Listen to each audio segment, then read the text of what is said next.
Welcome to the Growing with Fishes podcast, episode 109. This week we have the great SubCool joining us. Thanks for joining us this week. Hey, bro, how you doing? Good to see you guys. Thanks for having me on. Yeah, thank you for joining us. We also have Marty. Hello, how's everybody doing tonight? Co-founder Marty. We got Mr. Green Jeans. Hey, everybody. Screaming children. Technical difficulties. No extra charge for child time.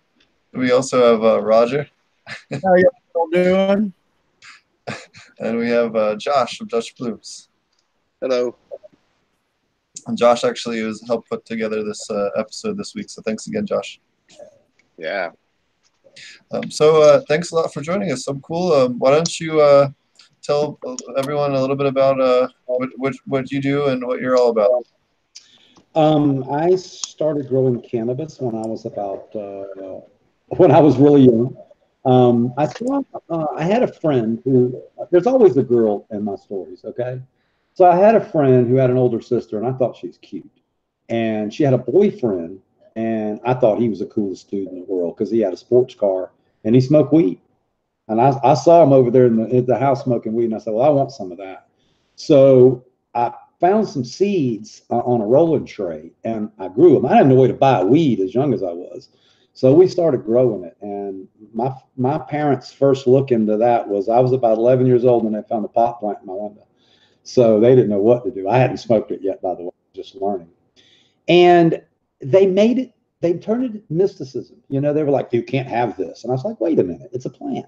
And from that moment on, I had a fascination with it that drove on to a little bit older in life when I started growing cannabis because it was expensive. So I love telling the story. So I figured out how much money I spent on cannabis, and I was spending about $15,000 a year. Living in Georgia, weed was about $400 an ounce. And I said, you know, I'm never going to own anything if I just buy weed. So I started growing it in earnest. And I got caught in Georgia for cultivation, and they put me in jail. And they put me in jail with mother rapers and father rapers, and they fed me shitty food, and it pissed me off.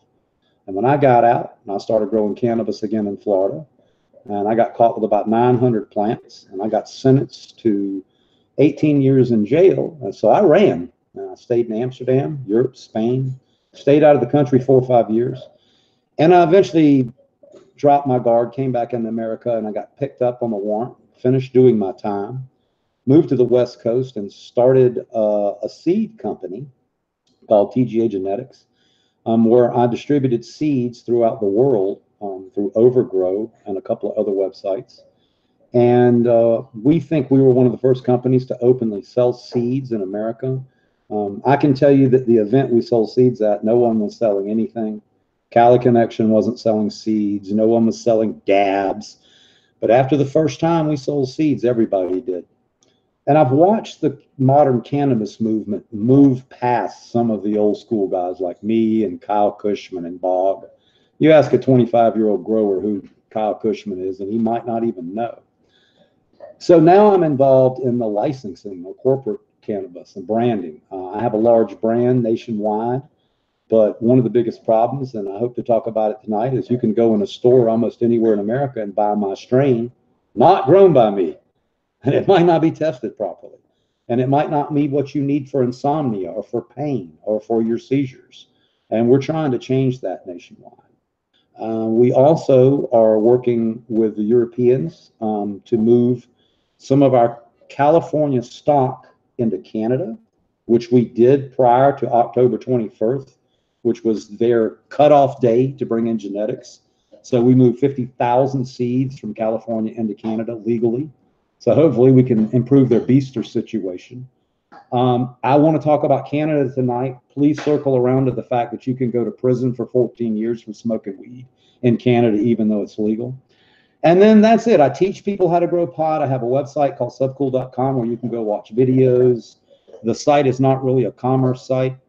If you want to learn how to grow, all you have to do is go to Google and type SubCool cloning, SubCool transplanting, SubCool harvesting, SubCool, bubble making, and I probably have written an article about it in the last 20 years that you can go read.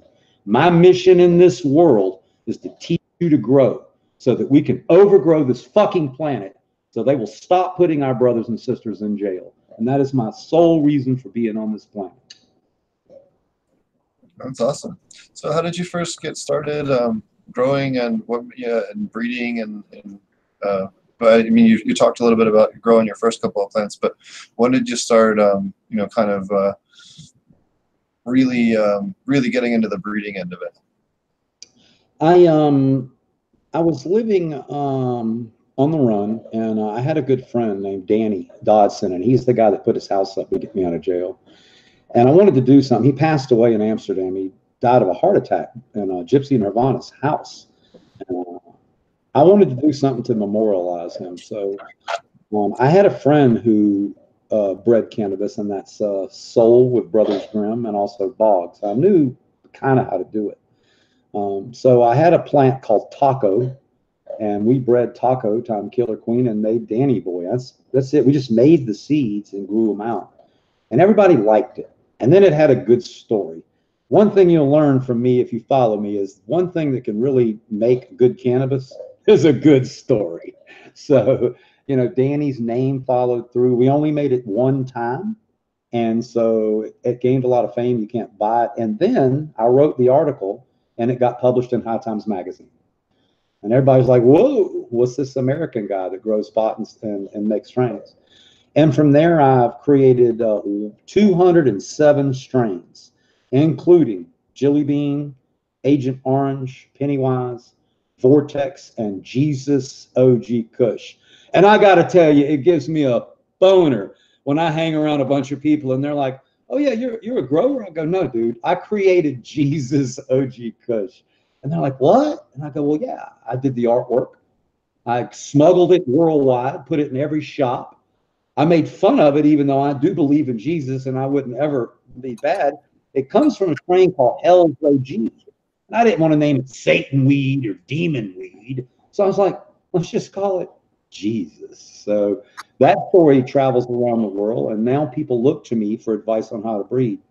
When it really got heavy is when I noticed potent other breeders started taking my gear like Time Wreck and creating strains like Quantum Kush and Doctor Who. And even the breeder Jinx Proof, he took my Jesus OG Kush and made the strain 9-pound hammer. So it's quite an honor to have other people take and grow a pack of your seeds and make strains. But on the other hand, a lot of times they don't pay homage. So there's a lot of my gear for sale in this world that's either fake or made by someone else. But I got to say I welcome it, because remember what I said in that first statement? Let's overgrow, man. You're welcome to buy my seeds and make something else and give it to your buddies, because that's how we'll make it legal. So you created Agent Orange? Absolutely, I did. I did it for my wife. Right now. In tribute to my wife's father, who died of Agent Orange. He died of cancer in late '78. And so me and Jill thought it would be a great idea to create a strain and name it. We took a lot of heat for it because people thought we were being rude. And in no way, I will tell you that if you're a veteran and you need seeds, ask. They're free forever. If you fought for my country, seeds are free. And that's why we support the vets, and that's why we created Agent Orange. I hear you. I got to step out for a moment, gentlemen. I'll be back. Yeah, I'm smoking some of that right now, and it's the greatest smelling plant I ever grew. Wow. Thank you. So I've grown Agent Orange too, and I think I've grown Hercule too, which I think is also is a 1-to-1 strain from TGA, and had some great luck with it. Can I ask you a question about that? So my theory behind Hercule was, Pennywise is supposedly a sativa CBD strain, and the idea behind Hercule was to put that Harlequin and crossed it with Hercule, which is purple of Hercule. And do you find it to be more sedative or more of an indica, or you can't quantify it? Well, I grew it outdoors, and we let it go pretty late, so it definitely had a sedative. Like I definitely felt like it was it was more of a mellow kind of high. So I preferred to smoke it in the evening, and it was I got a lot of pain relief out of it. I deal with a lot of shoulder and back pain, and I really enjoyed it. I used it actually throughout the day a lot because I felt like that it doesn't really give you that like huge lift. I didn't feel like that big head high, but it was more of a body high for me. Really enjoyed it. I like it. So you used to be real active on overgrow.net back in the day as well. Correct me if I'm wrong. No, I don't like this story because it sounds so pompous, but I'll tell the story. So me and Shebang and Scoosh and Pie and a bunch of my friends were sitting around the house one day in Georgia at a party at a place we called Jamaica, which was just my house. And the whole world kind of thought we were in Jamaica. And Shebang knew how to write code. Eric knew how to write. And those guys, and NL420 was the other guy. These guys all knew how to code. I don't know how to code. And I said, man, what if we had a website where we could all hang out and we could all take and put pictures of our pot up? You got to understand, like my first computer was an Acer 133 and my first phone was a bag phone. There's no Instagram. There's no Facebook. There is no World Wide Web. Okay. There's no pot sites. There's chat shit. You buy a computer and code comes up. So we had the idea to make a website where we could all go, where we could all hang out and talk.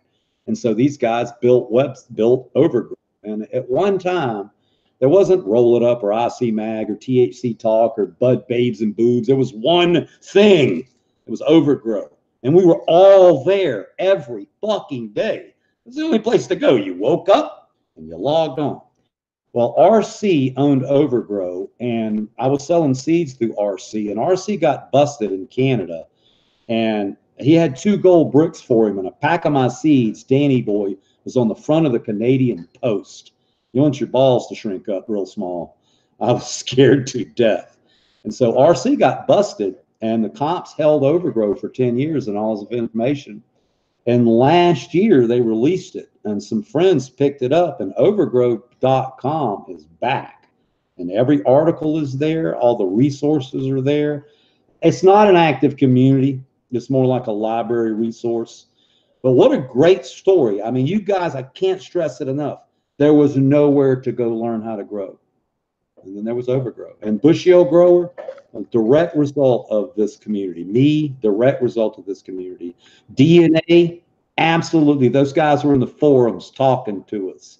So Overgrow is responsible for the modern cannabis movement, in my opinion.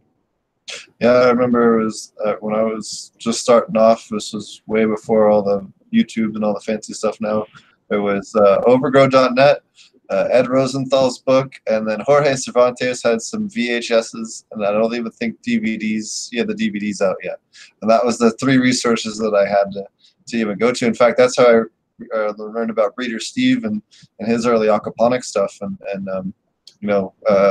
some of the early work he was doing back in '96 or '7, I forget which, but yeah, we've had him on the show and we've talked about that plenty of times as well. So you actually went through and had a pretty nasty events. You're part of the fire and everything up in Santa Rosa last year. And do you want to talk about that at all, or? Yeah, no, I'll tell the story. It was October 8th, 2017. And I was up in Northern California. We had been trimming. You can actually, by the way, watch Weed Nerd episode 320 it is and see it. I didn't know this. So I carried my video camera for 3 weeks because my computer burned up in the fire. And once I finally mixed it, this is what you see. You see me making hash with Frenchie up on the mountain. You see me making hash with Bond up on the mountain. You see me go to Mendo Dope's house and drop them off. And then you see my fucking house burn down. And we lost $12 million in cannabis seeds and uninsured cannabis products. And we ran through the flames. There's things I can't talk about, but at that time, I lost Jill. Jill went north and I went south, and we never were able to put it back together. So, but I had a sales guy named Will, and he came and picked me up. I'm embarrassed, but not that embarrassed. I was in a hotel room And I was losing my shit. I was crying. I lost everything I own except my dog. I was sitting there holding my dog, and he said, well, I'll be there and come get you. So he came and got me and brought me to Mesa, Arizona. That's how I ended up in Arizona.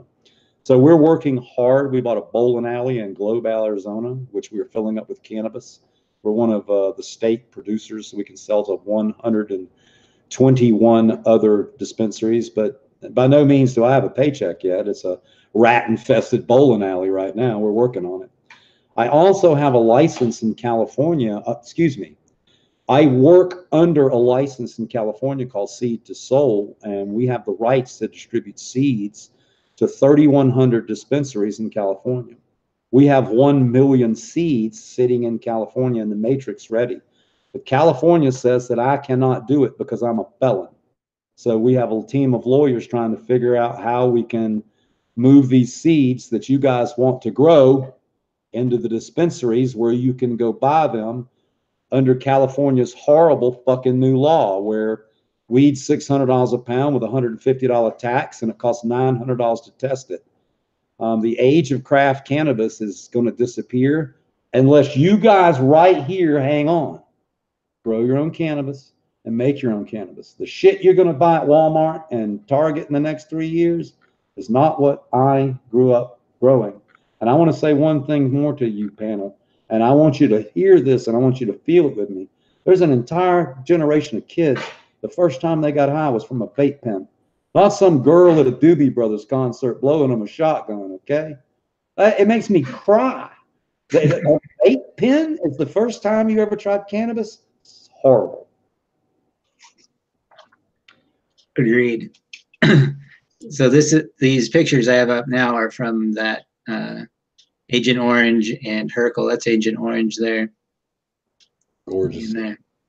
You do me proud, man. Absolutely. Excellent work, sir. Appreciate it.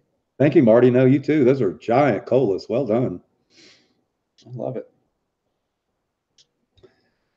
I didn't mean to lose the fire and get into the vape pens, but it's something that really kills me. I talked to a couple of kids the other week, and they were telling me they use cannabis, and I said, "Are you guys know how to roll a joint?" No.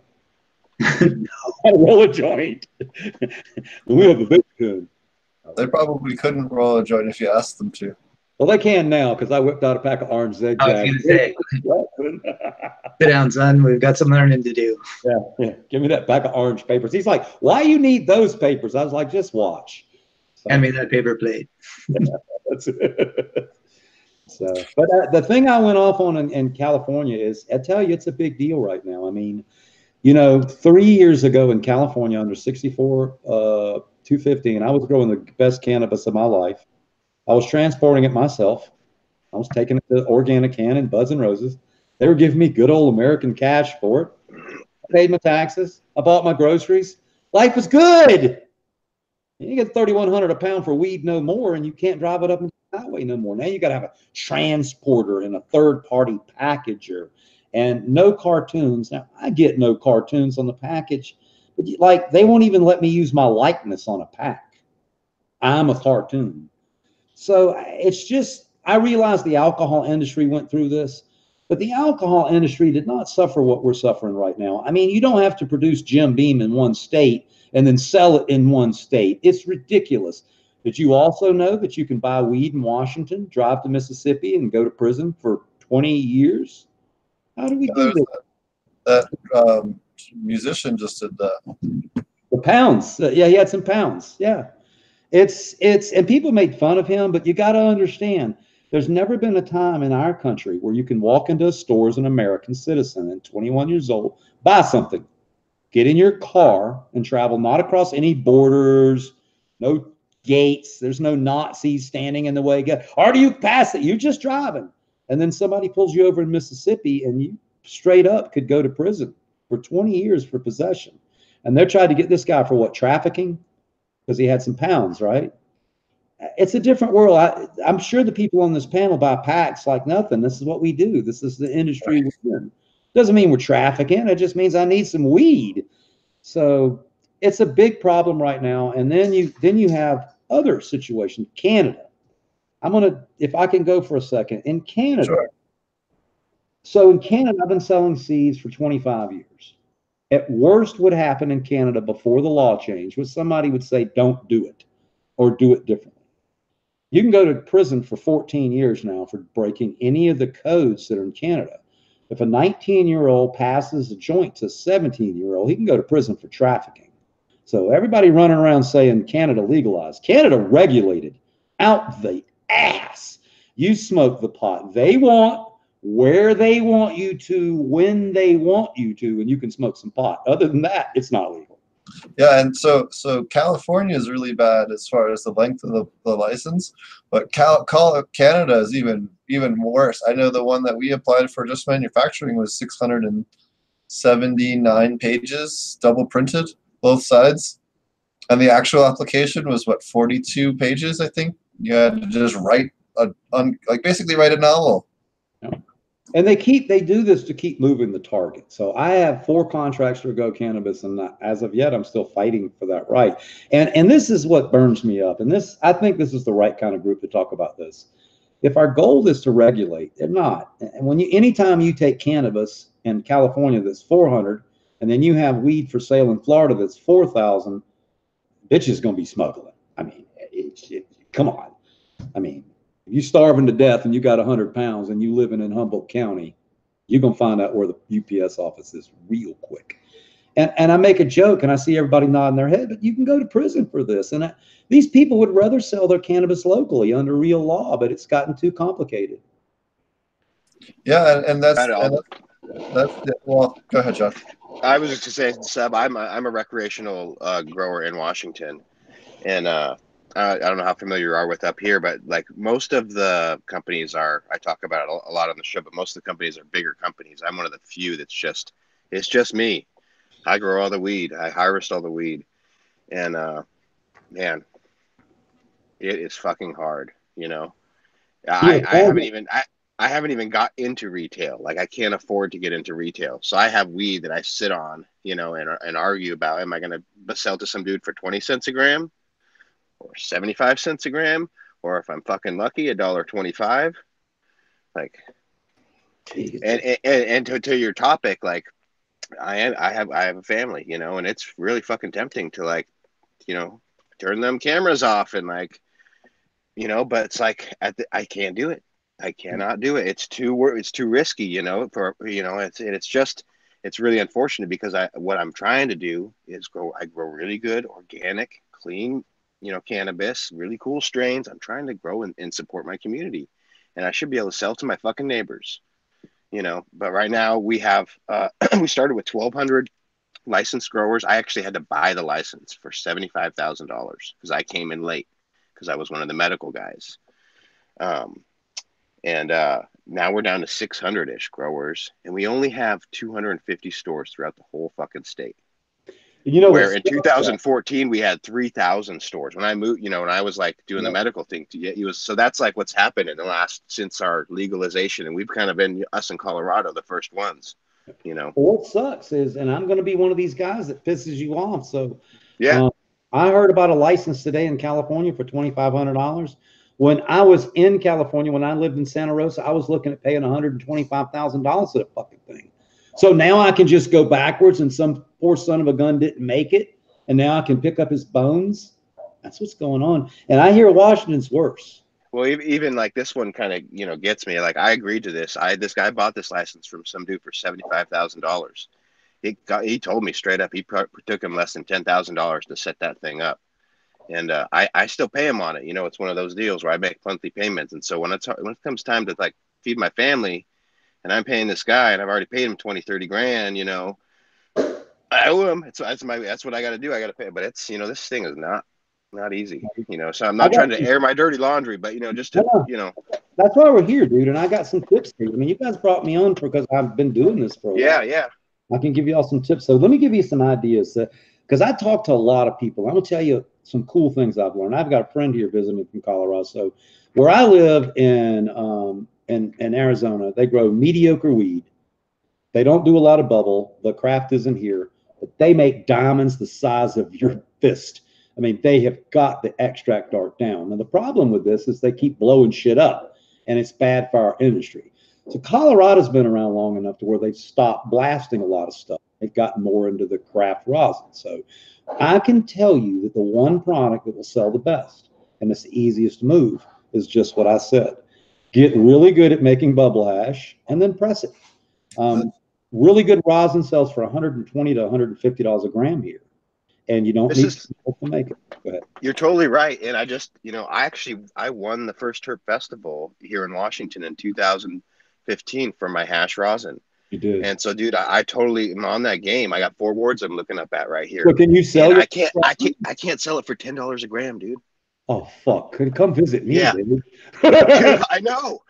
That's what I'm up against. They look at me and they go, "Oh, we're buying BHO. We're buying diamonds for, $10, $12 a gram. Would be pushing it. And I'm talking fucking fire, dude. See, then there's no track where you're worried about crossing state lines, but the only way he can get anything for all the money he's invested in his harvest is to cross state lines. Well, yes and no. Not to argue with you, Roger, because I'm just on your show. Yeah, please give it. Well, this is what we do, and I'm not making this offer directly, but I can tell you in my new bowling facility, we have a walk-in cooler and a rosin pressing machine, because the one thing Arizona's lacked to make good hash is a cold room. It's fucking hot here. So I'm going to build a facility, and I'm going to invite the best hash makers in the world to come wash my product. And that's how I can put good product on the shelf. No, you can't move your product over here. But, and what's really weird is we already missed some guys. If you guys don't know who Bond or Frenchie is, I knew Frenchie when all he was a guy who dropped dope all over my kitchen floor. For real. I mean, Frenchie was just a guy. So his craft is matured, and so did, we offered Mr. Bond money, but the license fell apart. Now he has one. So I will find a very good extract maker out there, Ash, and I'll bring him into my facility and I'll give him a walk-in. That's the only way I know to change craft, is to give somebody the facility. Yeah, one of the other issues in Colorado specifically is Colorado, was it in July, I think it was, or maybe it was May, I forget which month it was, but it passed some new weird law around bubble hash and testing, and it's a huge pain in the ass. So there's actually kind of a big problem with bubble hash. I have some friends of mine that are who do rosin, and they said it's pretty hard to get bubble and rosin in Colorado, at least recently. It is. I'll tell you something that blew my mind. I found out yesterday, because you guys know I'm in branding. I will tell you a quick story. So OG Rascal has the first trademark for a cannabis strain in America. It's Whitefire. The problem is he doesn't have a license yet to sell his cannabis in California. In order for that trademark patent to stick, anybody that understands business, you got to sell it. It's got to be sold in America. That's just how it works. So he can lose his patent. I haven't told him about this. He might smack me in the head for running my mouth, but it's just the truth. So we would like to package one of my strains like Deadlights or Pennywise, all the damn seeds in California from one dispensary to the other. And boom, I can make it a trademark on it right away. Check this out. Did you know in fucking Colorado, based on the way they do it, they bought my Agent Orange seeds, and then under their metric, let's just call Sky Dispensary, because I don't know any names. So Sky Dispensary logs their Agent Orange into the system, and then becomes their strain. Are you fucking kidding me? You didn't create it. I found that out today, and I can't even do anything about it, not that I care.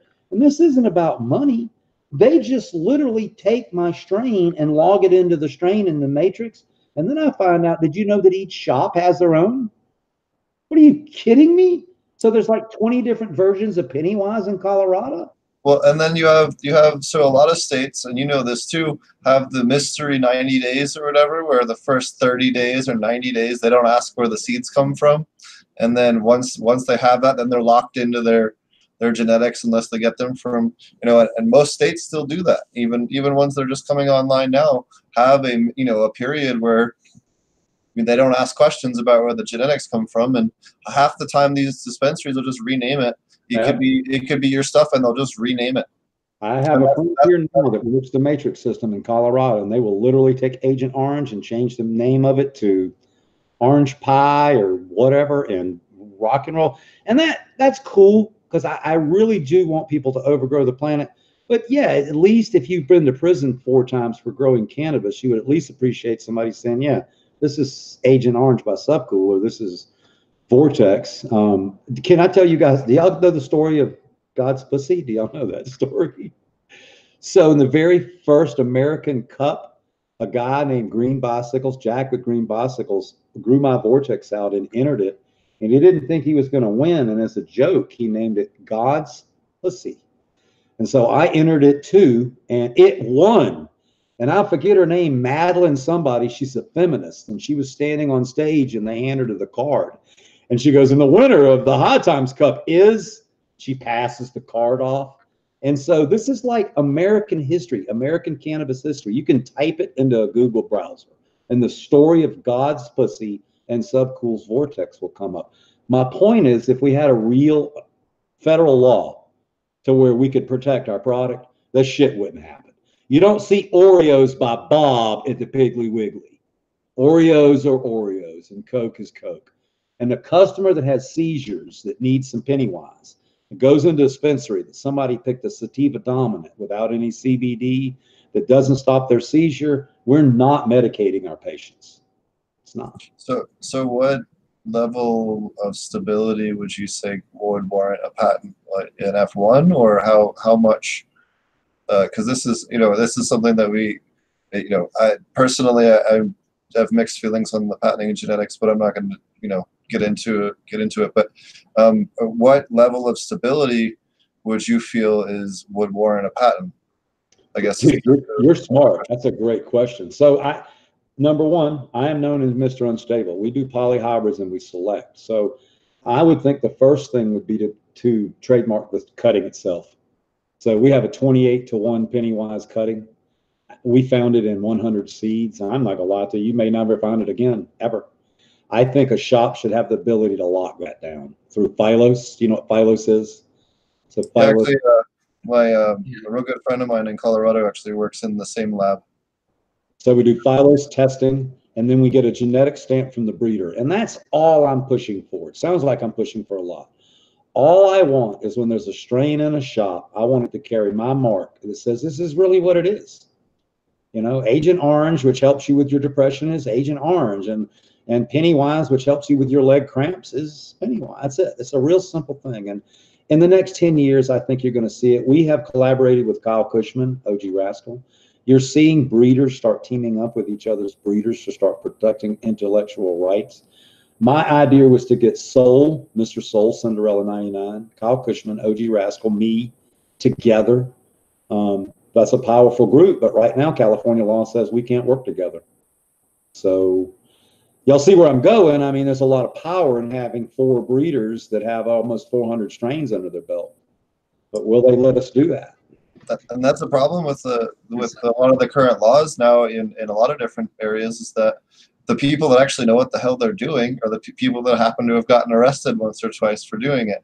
And they're being boxed out of the market, and they're being replaced by bankers and other people that have no appreciation. And we've talked about this last week, and I went on a bit of a rant about it, but yeah, people that just have no appreciation of it. And like, how many kids these days under the age of 30 even know who like Dennis Perone is, or Brownie Mary, or some of the early people that actually got us to where we're at. And we've talked about them. We've had Wayne Justman on the show and everything like that, and Dennis's brother as well. It's really infuriating some days, and where people like yourself or other people that have really fought and struggled and suffered to get everything there are just being replaced just wholesale and then producing crap. Like, it's not even like they're producing something that's equivalent to this old stuff. It's just trash. It's like Budweiser, but only 3.2. That's what you're gonna. No, and I'll tell you, if my rant, I won't go full blown rant on this one, but I mean, yes, I'm having a hard time getting a fucking job growing cannabis because I grew cannabis for real. I mean, what are your qualifications? Well, I have 4 U.S. felonies for cultivation, manufacture, and trafficking. I should get a raise, but no, it's like you got caught. I was like, so I pushed the envelope. I mean, that's my biggest. If you want to think I'm stupid, I had 1,200 plants in a 2-story house in Florida. I'm stupid. I was trying to grow me a mansion, baby. Whatever. But Huge the debate. sick thing came later. I joke. The sick thing came, and I didn't save any of these up, but all right, I'll tell you one. Two things happen. One, people thank me for teaching them to grow cannabis so that they could treat themselves or their wives or their loved ones. Vets, people who have no money, tell me that I taught them how to grow pot, and they grew a house. The new one is, and I'm going to tell you one specifically. A gentleman wrote me last week. He's a weed nerd. He follows me on YouTube, and he reads my books and my writings. I have a book in the Library of Congress in the Jefferson Memorial Library, by the way. And very proud of that. And he asked me, he said, he said, my wife of 30 years has got, she's become schizophrenic, and I've lost her. And the drugs they put her on make her go away worse. And when I give her cannabis, it helps her, and she comes back.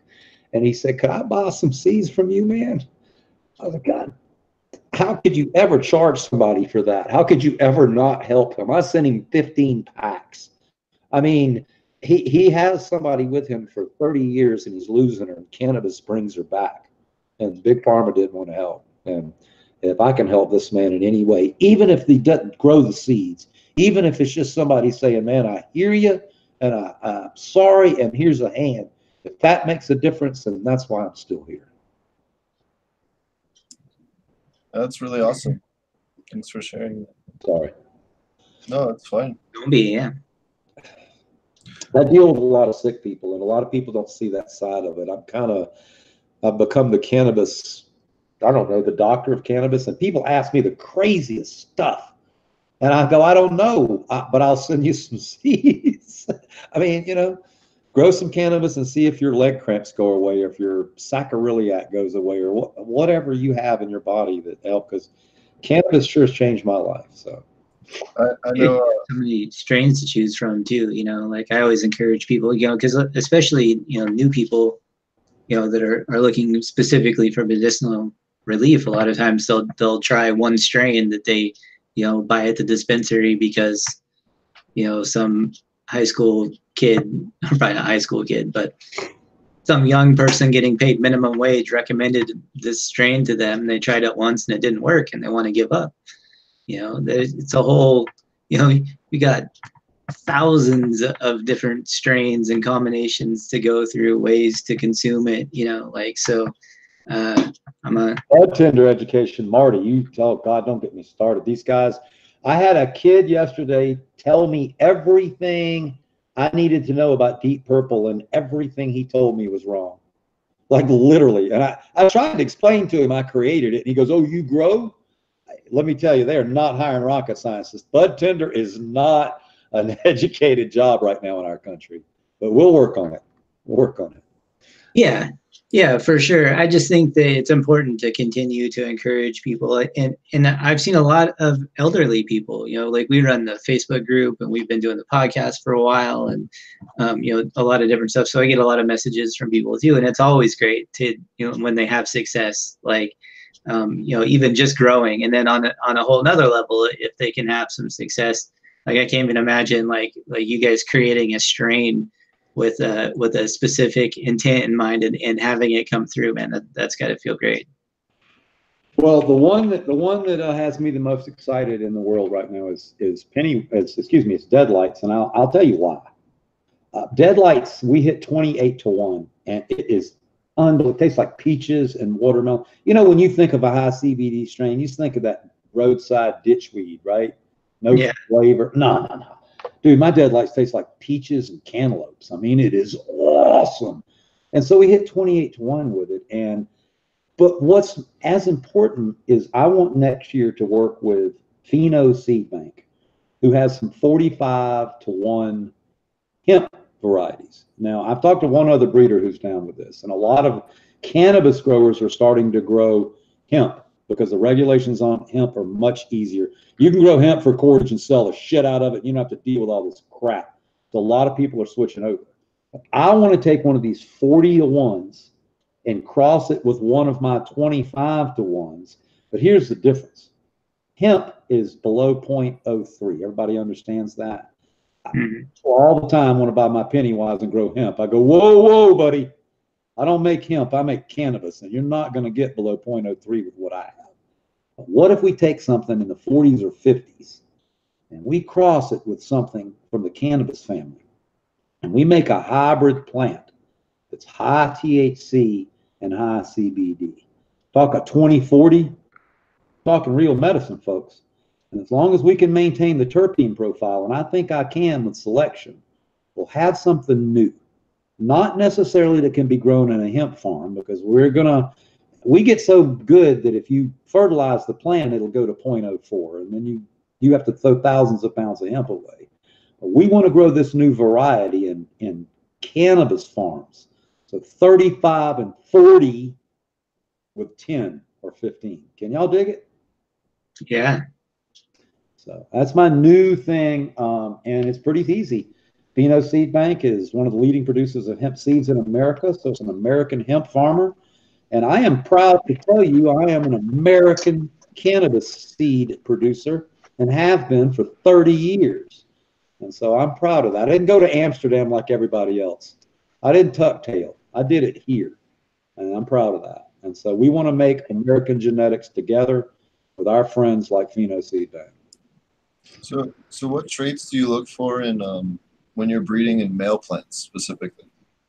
Male plants are very unique. So first we have to cover the basics of botany. So the last male plant to show sex in your room under normal conditions with no stress is going to be the most drug dominant. The dominant state of cannabis is hemp. And if it wasn't for man, it would all be hemp. I have a theory that a couple thousand years ago, some Indians or some Aboriginals smoked some hemp and they got a little tingle from it and they started breeding with it. I think the biggest omission of cannabis history is American Indians. If you don't think American Indians were breeding with cannabis, you're a fucking idiot. I mean, we know that Columbus brought seeds over. We know that a lot of the early people brought them in. We also know that Columbus had them with him. And so we know they were on the planet here.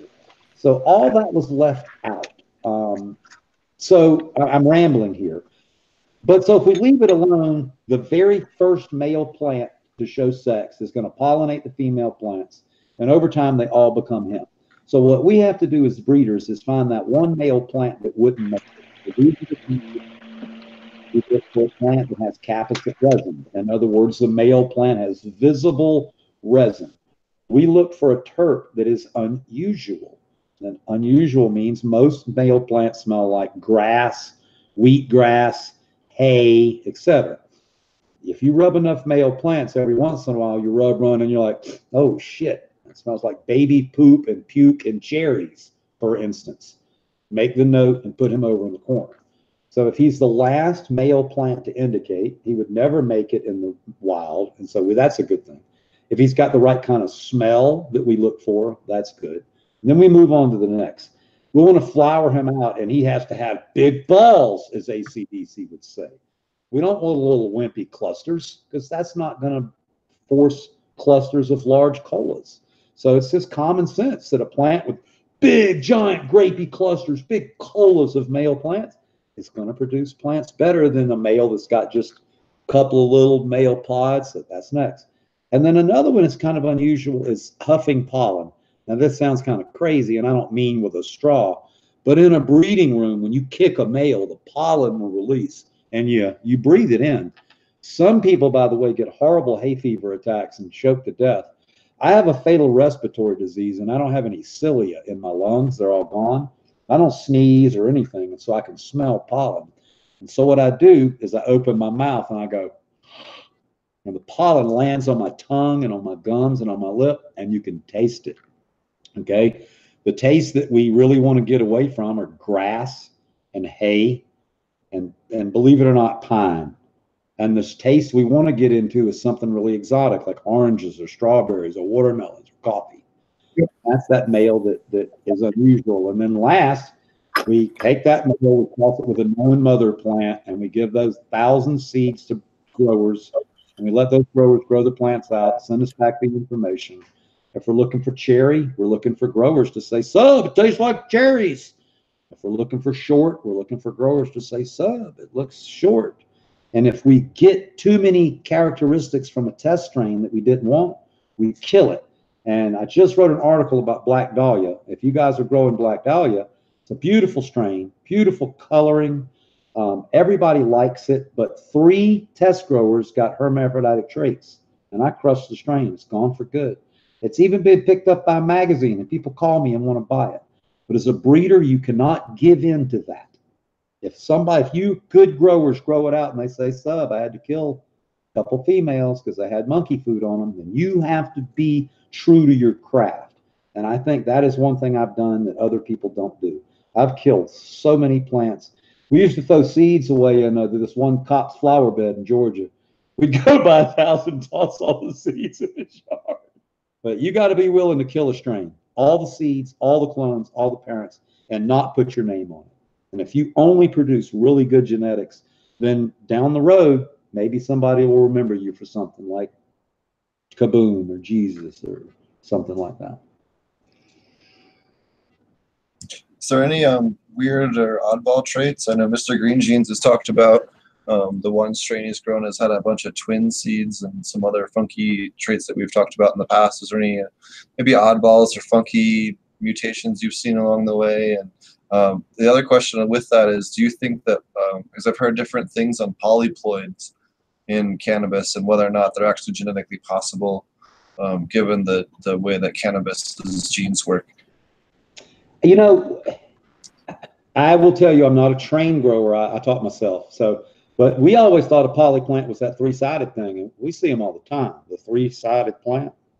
I don't know if it's a true polyploid though, because they grow out of it. Have you ever had a poly or a 3-sided plant grow out of it? Have you ever seen that? Because I had a clone once that it absolutely had 3 sides to it, and I didn't pay attention. And down the road, I noticed it didn't have 3 sides to it. So absolutely, I think anything is possible in cannabis. How many people have seen the bud growing out of the fan leaf?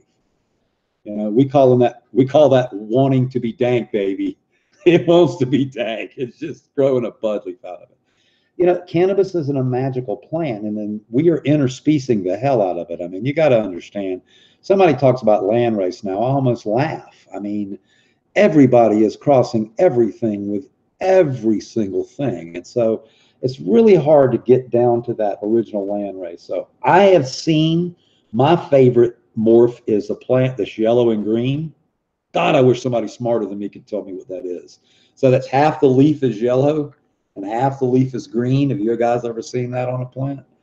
What does that? You know? So there's a couple, and I didn't know how to answer it, but yeah, we've had it at ilovegrowingmarijuana.com. Had somebody come on and post a picture of that and go, "What's wrong with my plant? Or is this, you know?" And it didn't look like it was unhealthy. So there's a couple of things, and actually there's a couple of things that can happen. One, you can have natural variegation, which is around a 1 in 100,000 genetic mutation with the seeds, and that's just normal. It's the same as like the variegated pothos you can get at your grocery store. You know, it's no different than that, or some of the fancy stuff you get at your local nursery for normal garden plants. And then the other 2 things that can cause it, there's actually 2 viral infections that can cause it. If you notice, it starts off as a couple of streaking and then splits to half or 3/4 of a leaf, and then it starts to being whole leaves. That's actually a viral infection. It's similar to tobacco mosaic virus or tomato mosaic virus, and that can actually totally destroy the strain, because what will happen is it grows and grows and grows, and then it doesn't have any more leaves that actually have any more chlorophyll, and then it just dies because it can't produce any more energy. And I actually have a plant, one of the natural variegated that I had.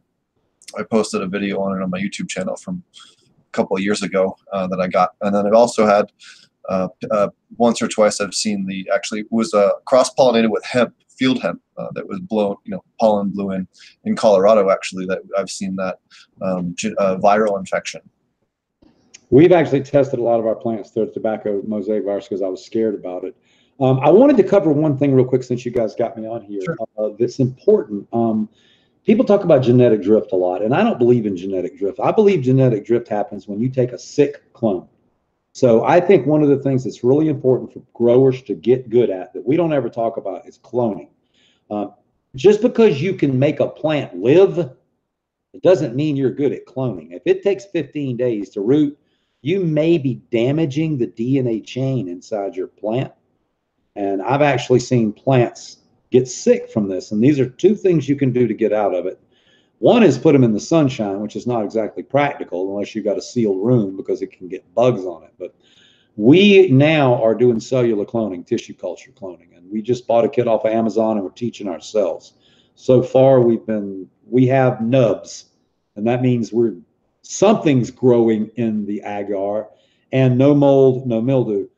The reason this is important is if you can generate a new piece, it will break through any problems you have, any pesticide, and that single cell could be shipped somewhere quasi-legally in America, and that's going to get really important soon. You know, any other business, you could even ship a damn virus medically across the country.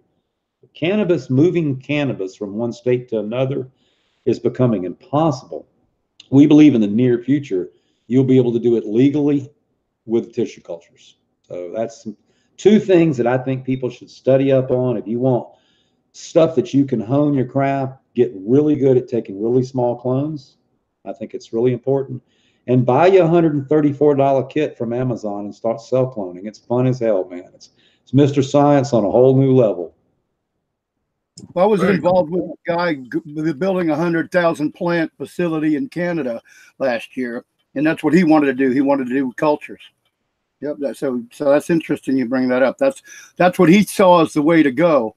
We don't know that we totally agreed with that, but I see your point 100%. You know, what you're talking about of being able to share those cultures and all. But I mean, that's a whole nother story if we start getting into starting a commercial grow op too. The nice thing about it is too, from a breeder standpoint, is you can have an entire library of genetics that are pretty much on demand that you can immediately, you know, produce. If you need more pollen from this male, boom, I take him off the shelf, I grow him out and you know, add it to whatever the hell else I'm going to crossbreed it with. So well, I got to tell you, there's a company on Instagram called Ponics, and they do massive greenhouses. And my hat's off. I'm not talking trash. I only have one thing to say. I don't want 3 acres of one strain. I got a pool full of weed, and I got 19 strains. I like variety. These giant monocrops, boring. I mean, I want something new. I always grow that one plant here, one plant there. I just picked up Kyle Cushman's strawberry cough, and we crossed it with the Jack the Ripper, so we made strawberry daiquiri. I've got that growing. But also, we took his star dog and crossed it with space dog, and we call it Strelka, the second dog in space, and I'm growing that. So one of the best things about being a breeder is getting able to grow genetics before anybody else on the planet. They get to smoke new stuff. And I get a thrill out of being able to grow something and say, you know, I'm smoking it and nobody else smoked it yet, and share it. And that's cool. Was the first plant I ever grew. Was it? Yeah, strawberry cough and ATF. And I still have that ATF cup 15 years later. Kyle is a very nice person, if I could speak for Kyle. He is a polite, but I'm the Howard Stern of this industry. I mean, I can be quite intense. I've been through a lot. Kyle's the nicest guy I've ever met to have gone through many of the same things. So I believe he's a great face for cannabis, and he has a couple of new licensing deals too. So really excited to work with some of these older guys. But show respect to you. If you young guys are watching, you know, remember that many of us were doing time before there was a single dispensary open in America. And I'm one of those guys. So you're a big proponent of super soils. You want to talk a little bit about that? Yeah, super soil is a recipe that I got from Vic High was an old soil grower, and he had a really simplified recipe. It had chicken manure and stuff. And I kept having problems growing. I would have a really good crop, and then I would burn the crap out of it. And I needed some consistency. So I switched over to soil, and I slowly started making changes to this thing called super soil. And you can find it on my website. But super soil is basically 9 bags of high quality potting soil, 5 pounds of bud meal, 5 pounds of bone meal, some bat guano, worm castings, insect frass, a couple of other different trace elements, azomite stuff. You mix it together. put it in a garbage can, and you use it as a concentrate. I fill the bottom half of my pot with super soil, and I fill the top half with a high quality potting soil. And I don't use anything else on my garden. Well, we use a container, the proper size that we need. I have started using teas, truth. I like teas, but we don't use fertilizer. We just make up super soil. And this is the theory of super soil. If you make this recipe up and it works really well on a plant, and then you make it exactly the same every time you grow that plant, it's going to be really good. Then, if you have another strain that takes a little more super soil or a little less super soil, cheese strains take less. Then you know when you transplant it, you just use a little less. And what I'm able to produce is consistency. And it goes further. When I have 20 super soil cans in my backyard, all made up properly, sitting there with Sinsec frass on them, I know I have trouble-free growing for the next month after month after month, because it's repeatable. It's like making brownies.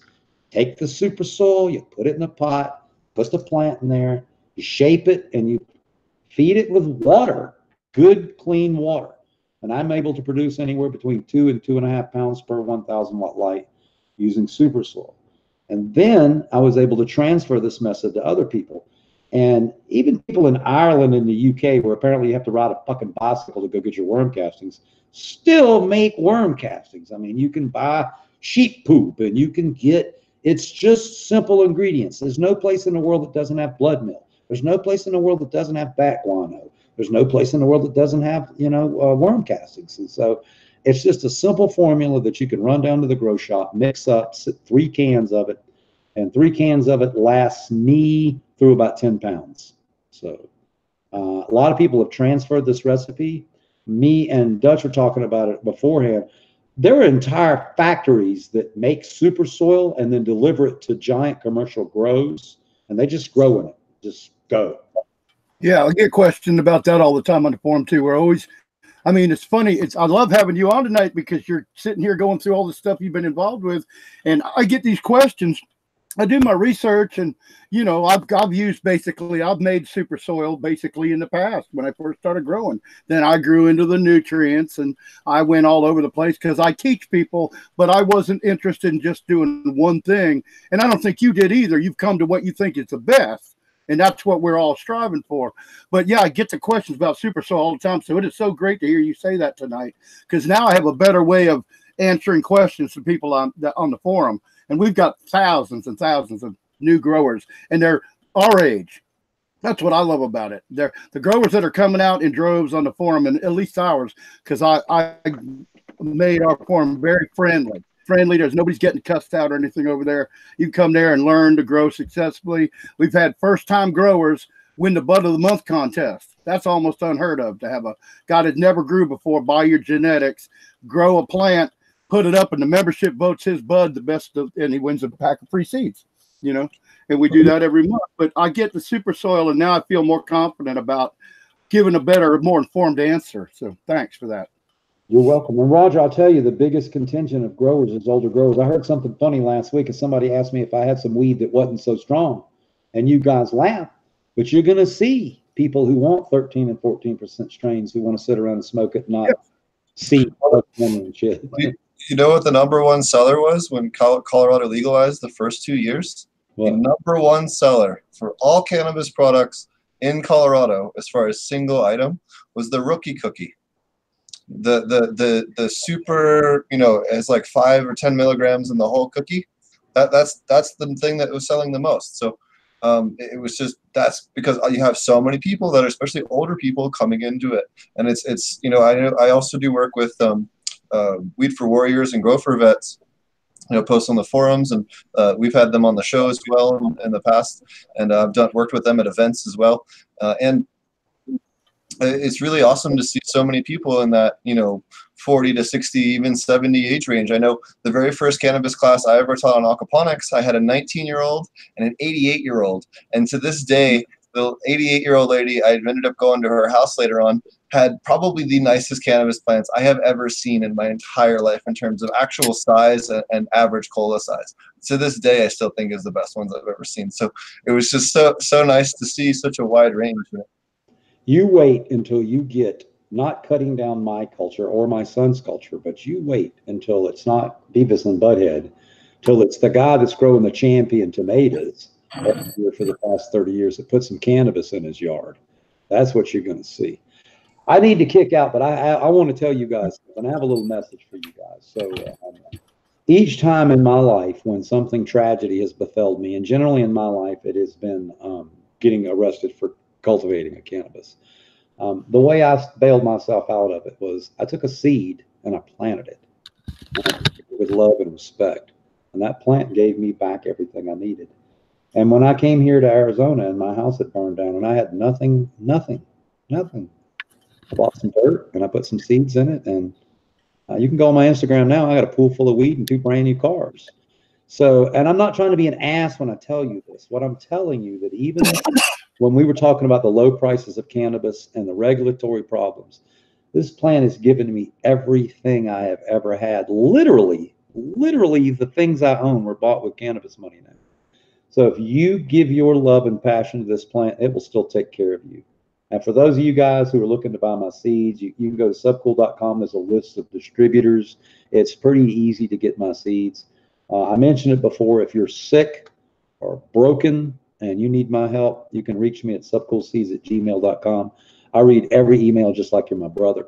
If I can help, I will. And that's it. I sure appreciate you guys having me on. Thanks for taking the time to join us, and you're welcome to come back anytime.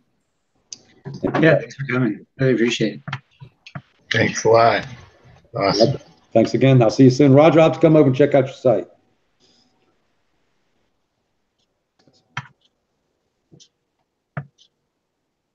Cool.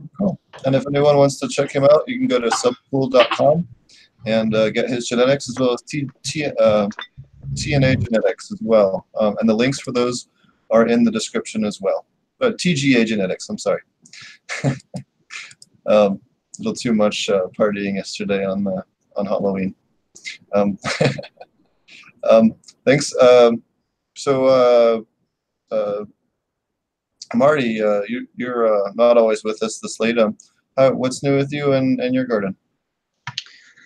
Oh, let's see. I'm about, what am I? Maybe like a week into flower, I guess. Just starting out. So I've in the Facebook group, they've been posting updates to that, so you guys can check that out. Growing grape stomper and Girl Scout cookie. It's supposed to be the forearm cut, and so pretty excited about that. See how that goes. Looking pretty good. I did really done too much out there right now. I released some lace wings. Pretty much do that anytime I start flower, just because once you get too deep into flower, you don't have a whole lot of options for pests, and so I always stop spraying. Usually I'm spraying at least about once every 3 days.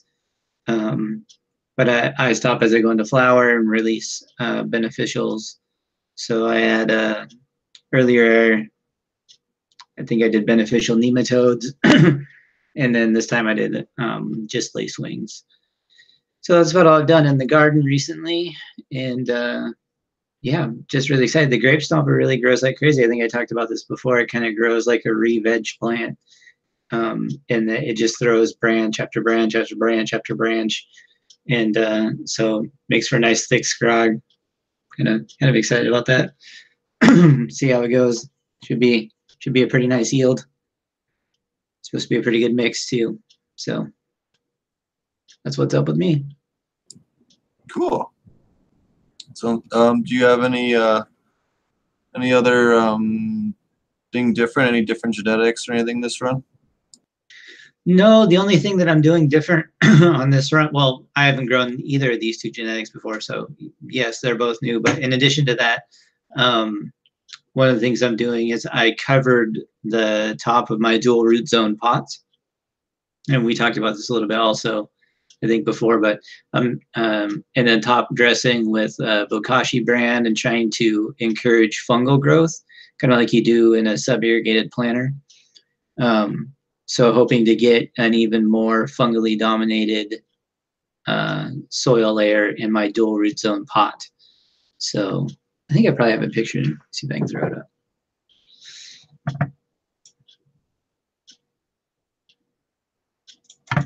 See if I can find it here. But the idea is, essentially, if you guys check out like probiotic wellness gardens or earth boxes or any of those sort of there's another one that's called like City Picker or something like that. In a lot of sub-irrigated planters, they recommend that you cover the top of the soil in plastic. And I was doing some reading about it, and we talked about it, I think, when Chris Trump was on before. We were talking about how cannabis prefers a fungally dominant soil in flower.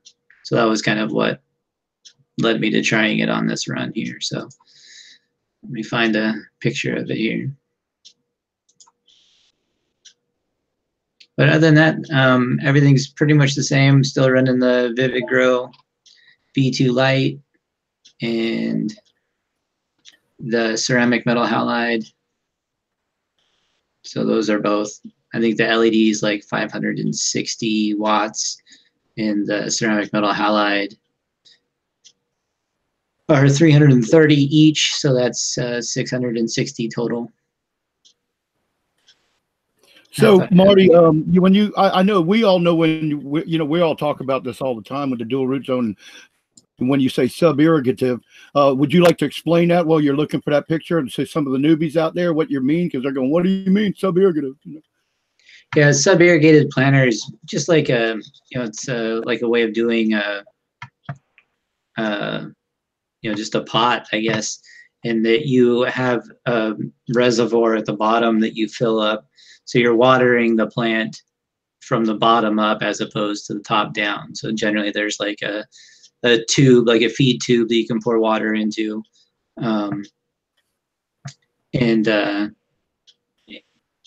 some type of reservoir at the bottom that isn't soil, so that it's not just wicking soil up, water up into the soil all the time. It's also letting the roots grow down through into the water. So usually there's some kind of separation like we have in a dual root zone pot. So it's almost as if it's a water culture underneath a soil culture. Yeah, and then the idea is to just put water in it for the most part, and then have your nutrients come from the soil, similar to like a super soil or something like that that's been like pre-packaged.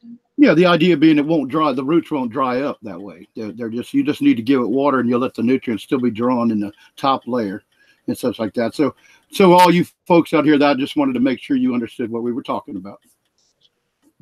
Sure. Well, he's looking for that too.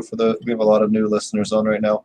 The entire back catalog for all of our podcasts is available on iTunes, YouTube, and SoundCloud, as well as Android podcasts or Google Podcasts. So, and you can also find the entire catalog at I Love Growing Marijuana in the Aquaponic section, or the Accast and Webcast section, or whatever. I got to look at it. I don't even know what I called it, but it's there too. We love Steve, man. So we put it up. We put them all up there. We got a couple of guys from the forum that come on here and hang out sometimes, and we've been trying to keep up with them. Everybody goes through all these personal things and we get behind, but oh, look at that. That's a nice picture there.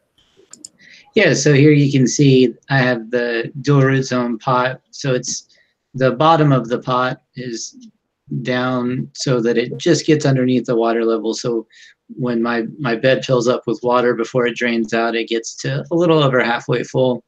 In the bottom of this pot is just low enough so that it completely floods the bottom of it before it starts draining out again. And the bottom of this is filled with media up to, I would say, maybe a third of the way up, maybe half the way up. And then the rest is a soil mix up above that's basically just worm castings from my worm bin. I don't what I'm saying to these new people again is that where you see the hydroton on the outside of the media on the outside of the picture, that's the same depth that the hydroton or your media is on the inside of the pot, because that's where the liquid, the water, the irrigation goes. That's right. We want to keep it separate. So there's about 2 inches of dry media up here at the top. And so we're in the pot, you want to have the bottom completely full of media so that the soil doesn't constantly wick water and stay wet, go anaerobic, and possibly cause issues. So you want to keep it high and dry.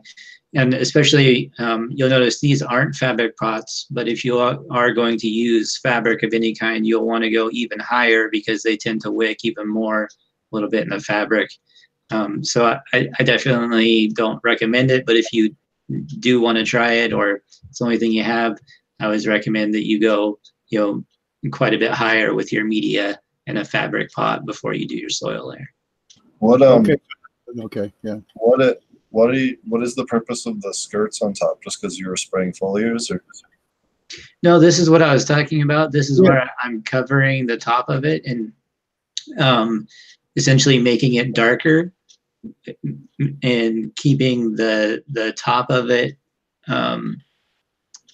You said you're trying to raise the fungal activity, right? So by picture, you were looking for, yeah, right. And so by covering it and keeping it dark and somewhat moist, I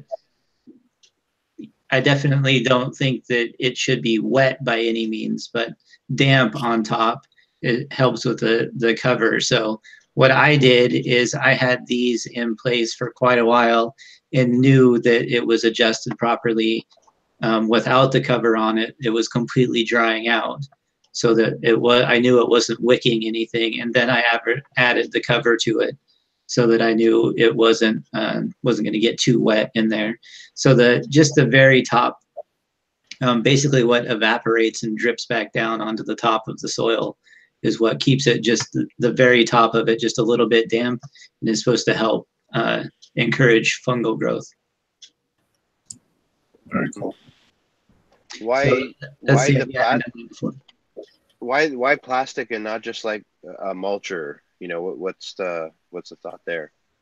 You can do the same thing with a mulch. Obviously, would keep it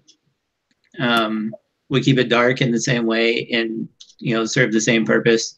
I just had plastic, and like I said, I was more mimicking what was happening with SIPs. But you could definitely have a little cover crop in there, or even just get a mulch and put it over the top. Would accomplish the same thing, or even just adding fungal spores would probably also do it. But this is a way of it's completely passive, I guess. All you do is get it hooked up and you're good to go. I like the plastic because, for one thing, if you decide you don't want to do it anymore, you just remove the plastic. Where if you had a top coating of mulch or something, then you have to deal with that. Not that that is that big of a deal, but it could be. And then the idea that adding a mulch is also something else that could add unwanted pests too. So I think if you sprouted it in there, if I did a cover crop, like you can see there in the middle, I do most of, like my greens and stuff that I grow to absorb nitrogen there in the middle. You can see, I couldn't even see that. I had to put my eye on the screen. Okay, you got little plants in between there. Yep, you're so I keep them, a little bit more separate. But you could essentially do the same. You could just sprout those in the dual root zone pod, and they would provide shade and keep it dark, and all those same things. So I think they would both accomplish the same thing for sure. I don't know if you had some specific reason, so thanks. What are the greens? Copycat. Sorry. Yeah, no, it makes sense. Are you going to do any of the other stuff that they do, like the PFA guys? Like, I know they'll add like big shit piles, and they fucking love the mold, right? They do. The only thing I did to get some established was I top dressed with some EM1 Bokashi brand. So I didn't go crazy with it.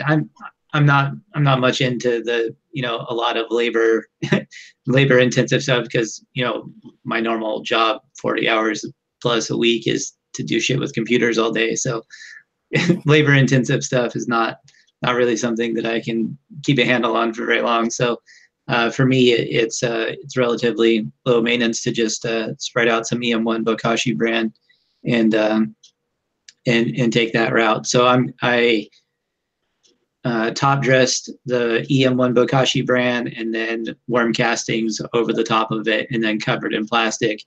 And that's the only thing that I'll be feeding these pretty much all the way through.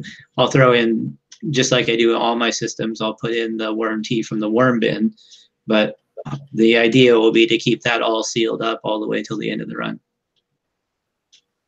Interesting. It'd be cool to see what happens. Yeah. Always adapting, but so yeah. In other words, you learned to work on computers, so you didn't have to carry shingles up on the roof. And you had a training thing too on your Patreon? Oh yeah, I just put up on my Patreon. I'm doing a thing on training, just getting a ScrogNet going and just the different ways that I do that. I try to always get get over under wine, just the basics of the Scrog for people that haven't done it before or just starting out. Just a few different methods of low stress training. I didn't do any super cropping or monster cropping or anything advanced. Just the basic is up on my Patreon, which is I'm AP Meds on YouTube and Patreon both, so you guys can check that out. So yeah, definitely. I definitely think that the cover crop is an important part of it, and I think that whether you do it like I do it here in the media beds or you do it in the soil itself, inside the dual road zone pot, I still think that you're going to want to have something consuming nitrogen if you're feeding a lot to your fish. So if you're using your aquaponic system to deliver, say, like phosphorus, and you're feeding extra in flour to try to provide extra phosphorus, you're going to be creating a lot of extra nitrogen to take it up. And I feel like it would do a better job. The greens will do a better job of absorbing nitrogen from the system if they're not taking anything out of the dual root zone pot. So that's part of the reason why mine are in the media beds as opposed to planting them in here and having the plastic in there. So that's the only real reason that I can think of, why to do the plastic instead of just plant a cover crop in the pot itself. But again, I still think either one of them would be great. Are you I'm sorry to ask this. I feel I'm like I already know the answer, but are you only allowed to grow indoors currently? That is correct. Yes. Yeah. Nice neighbor. That's the nice neighbor story. Yeah. So smells good outdoors, so you can't have that. Yeah, even though the entire valley smells like pot for the last 2 months, apparently my 12 extra plants just pushed him over his limit. But because of regulations that came in after legalization, I'm not allowed to grow outside based on county regulations. So I'm limited to growing 6 plants indoors, period. I figured out the solution is to get a nice terpene mixture that smells just like pot and use it as a foliar insect spray on all of your lawn. The grass, the trees, all the bushes. Your hash water. Yeah, spray your hash water on your hash water, plants. pour it all right on the fence. So it's just as bad and you're not breaking any laws. Yeah, I don't even think that it's the smell that really bothers him. I just think he doesn't want it grown in his neighborhood. You know what I mean? I don't know. Whatever. It's funny. I want to get too much into it. Story again, because I had that question on the blog the other day. This woman, I couldn't. It's hard for me to answer these two because I don't believe in not allowing people to do what they want to on their own land. But she was living in a place she really liked, and she has a child. But since it's in Massachusetts, since they legalized in Massachusetts, her landlord started growing pot, and now it smells like pot. And she wanted to ask me what she can do. And I basically told her, well, You know, I really don't believe in telling people what to do in their own house or on their own land. But I said, that's something you need to work out. Or I said, I probably think you should probably move. You know, I mean, if you live on somebody's property and they start growing pot and you don't like the smell of it or you don't want to see it, then leave. Yep. Leave. Yeah. Those ionizers. You get one of those ionizer things for your own house. Works pretty, you know. But that's you talking not the ozone generator, but yeah, right. An ozone. Well, aren't ozone generators deadly to cannabis? Well, ionizers. You can't use an ozone generator. Oh, yeah, not the ozone. Yeah. Oh, okay. I got you. That's why ozone is good for like your vents if you're discharging outside to get rid of smell, but not so much inside treatment. I'm just saying she could do that in her own house to kill. I don't like an air purifier, yeah. But she's talking about it being outdoor, like they grew out some out by the fence, like in her garden too. So it's not even about like it's in her home. Yeah, granted, you could have some kind of carbon filter or something to make your own home. So but they're complaining they can't go out in the yard and enjoy the yard anymore because it smells like cannabis. I think it's always. I just have to say I'm sorry. If you know, I don't complain when my neighbors grow their roses or their, or all the garlic that they grow or whatever that, just get, the cows that smell like cows. Or they build a chicken coop and have a rooster that frickin' crows all night long. Yep. Yeah, all those garlic chives. We have garlic chives. It smells terrible. Have I told you guys about the smell police we have in Washington? No. See, but I am in a kitchen, so I expect a frickin' rooster once in a while. So, So what do they do? What do they do, Josh? They come here. The smell police.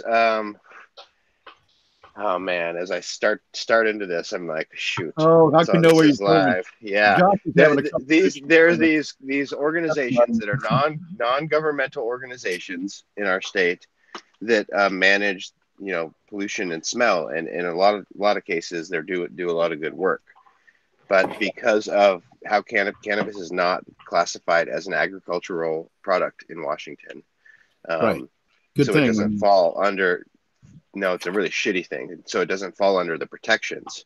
So where I live, there's a lot of dairy farms, and they spray shit, all over the fields this time of year, and it smells like poop. Shit.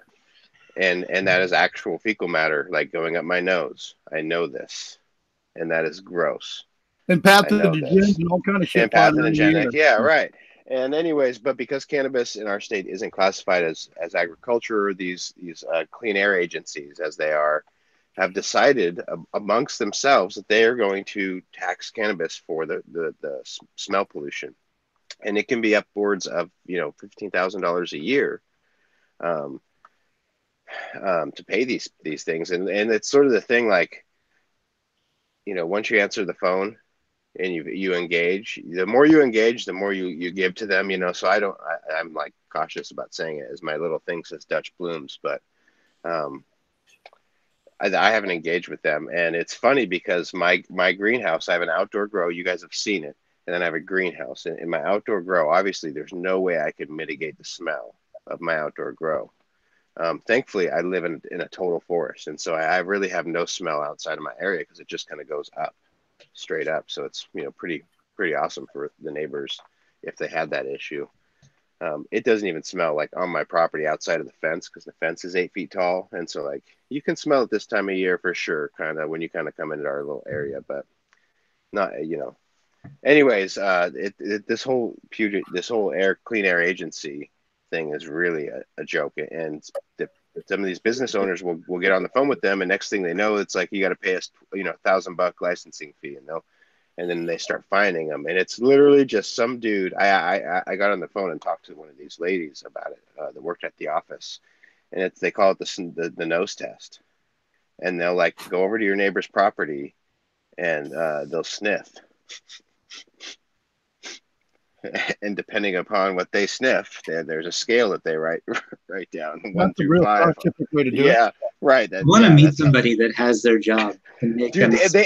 and just depending on what they Like, what did you do that today? 1, 2, 3, 4, 5. That's how much you pay, up to $15,000 a year for growing cannabis if it's indoors. It's crazy. Can you imagine that? Like somebody sitting down at dinner, like, "Oh, honey, what'd you do today?" "Oh, well, I was walking around sniffing gardens." Okay, then. And this is the bullshit extortion that we talk about when we talk about Yeah. false legalization, and and he was talking about it earlier about Canada. Canada's not really legalized. It's regulated more, but it's not really Right, like you legalized. said. The automatic, you can have your car forfeited for just smoking a fucking joint in your car. Like, that's bullshit. And not only that, there was just a study that came out yesterday proving that there's no increased impairment for people that are stoned, short of being obliterated, which you'd know when you're that high anyway. It's not like drinking where you feel like you're sober. It's stupid.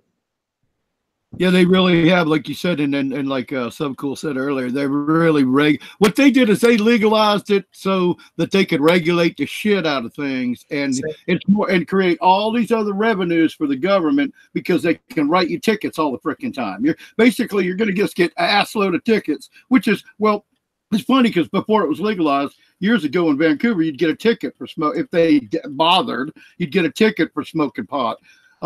I think it was in California before they legalized it. In California, you wouldn't get arrested. You get a ticket. In 2004, I was in Montreal and smoking a joint that we had just rolled. No, I think we were rolling a joint. We had just smoked a joint. We were rolling a second joint on a park bench at 3:30 or 4 o'clock in the morning. We had closed out some nightclub, and we were walking the mile back to my buddy's house. So we stopped at the park to smoke a joint. And this cadet, because they have cadets that are like the traffic police. You're trained to be a cop in Canada. You're a cadet, then a cop. At least most of them, anyway. Anyways, so he's writing parking tickets to people that are parked like assholes, and walks up to us, and I'm like poking my buddy, like, "Hey, there's a cop coming. Like, put that away." And he comes up and he asks us for rolling papers. The cadet wanted just to smoke a joint too. So it depends on where you were in Canada as far as how friendly they've been. But Montreal is, you could damn near smoke a joint most of that city, and no one's really going to bother you as long as you're away from children.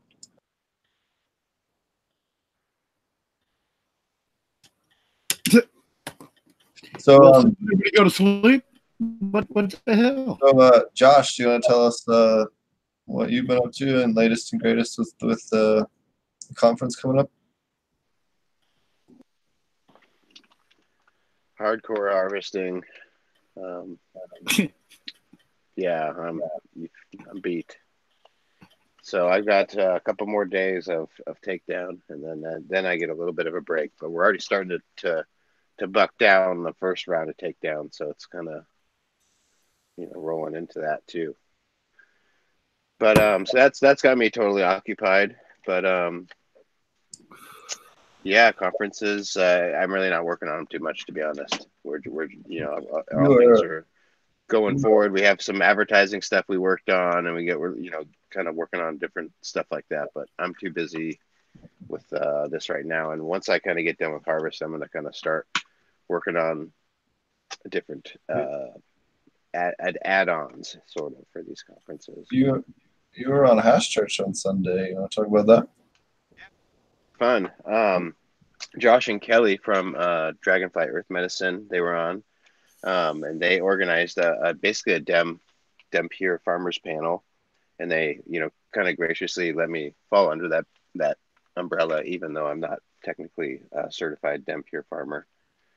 I'd like to be, but I haven't done that process with them, and they talked about it, but I'll tell about it now. It's because it's really cool, and they've got quite a large movement for, in my opinion, and it's a peer certified panel, so it doesn't cost any money. You don't need to pay for it, but it's you get on dempier.com and check out all the different stuff they have. They have, I think, I can't quote all the different qualifications, but you have to have like 10 or 12 closed loops in your farm, where you have something that is going all the way through. Maybe you're feeding your chickens the squash that you grew in your garden, and you're eating the eggs, and that's a circle, a closed loop. Or maybe aquaponics is obviously a closed loop. You're eating the fish, you're feeding the fish potentially the vegetables that you're growing out of it, and you're also pulling vegetables out for yourself.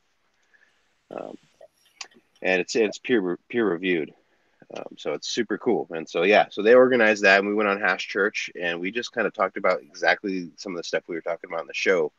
It was a show about legalization, and from the perspective of, how do we deal with it? How does it come out? And, how are us as organic, regenerative, Dempier certified farmers responding?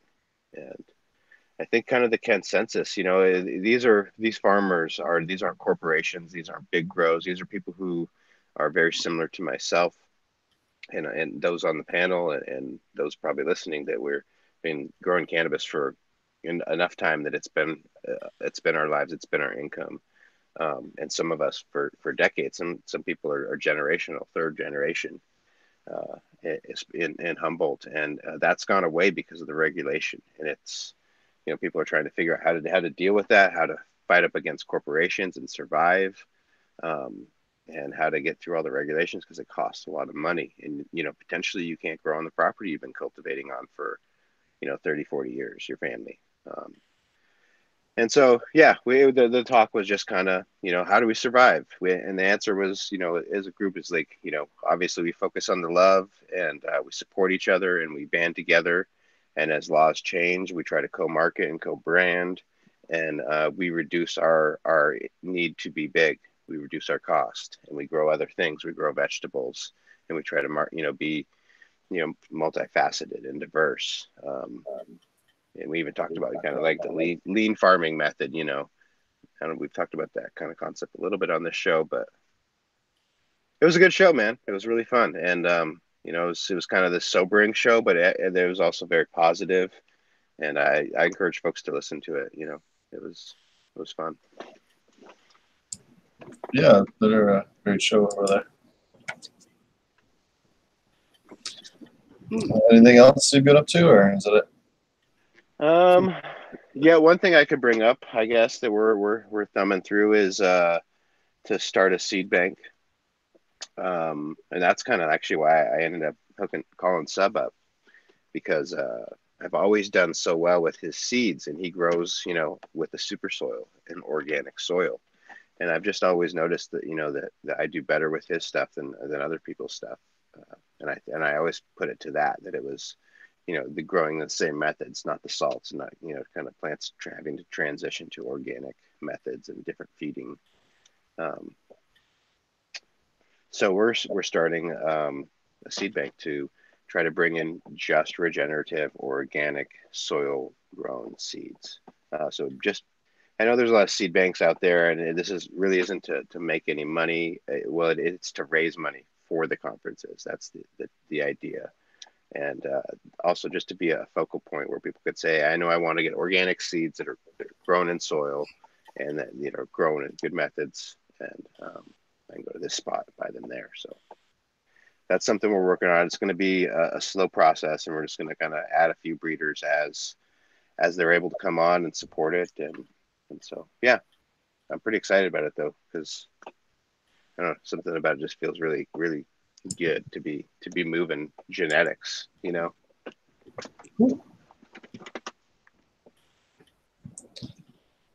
Awesome. Green Gene Beans out on there soon. Yeah, I was just gonna say I got this isn't even all of them, but I got where is the fucking camera today? Nice whole bunch of Mr. Green Gene's beans. Cool. I can't remember whether I sent you the one that's got the Corkle in it or not. That it would have sent the pedigree, because and I forgot to mention to SubCool when he was on, because I think You know, it says it's this particular one is 25% Quirkle. And I said, right, TGA SubCool says right there on the pedigree. TGA SubCool. I'm sure he would have been thrilled about that.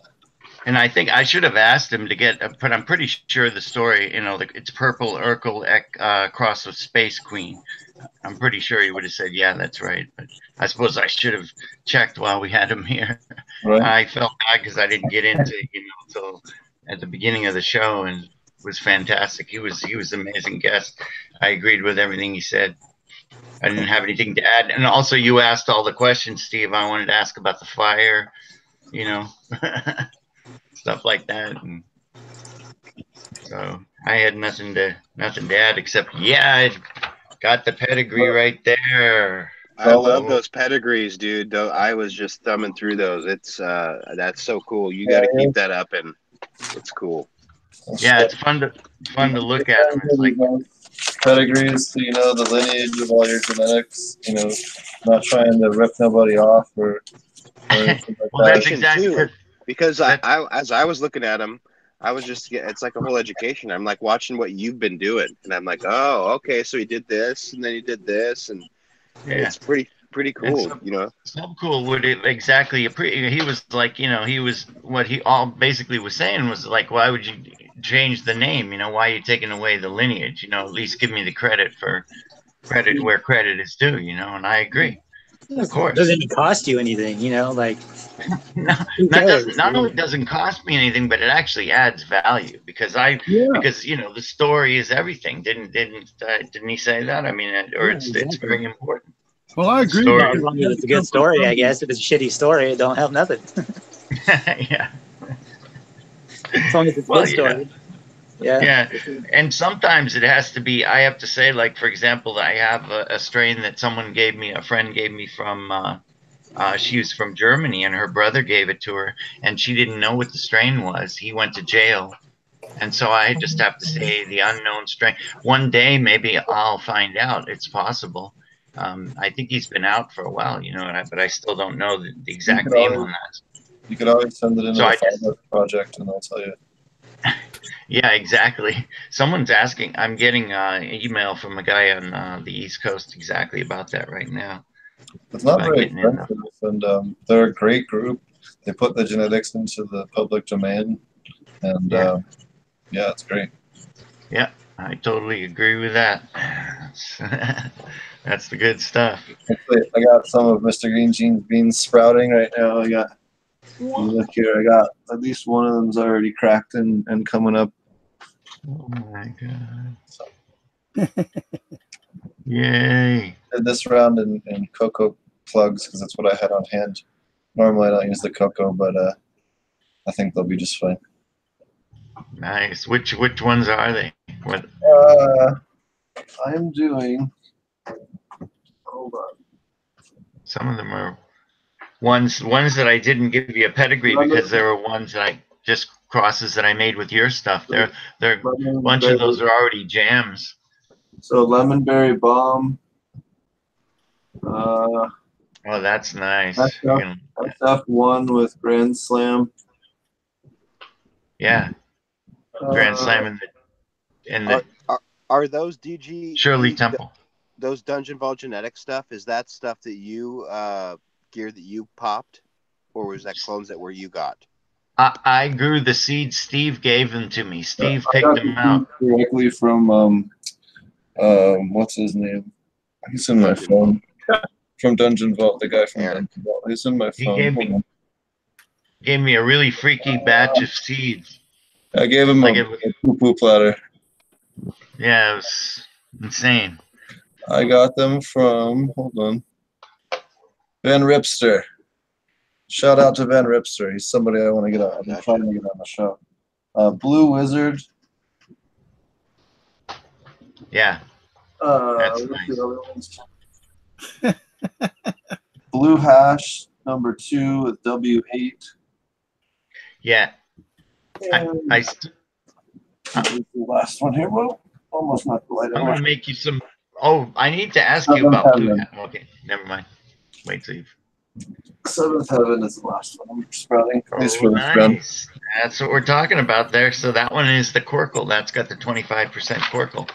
That's so you're already growing. You're already growing SubCool's genetics too. Look at that! Didn't even know that.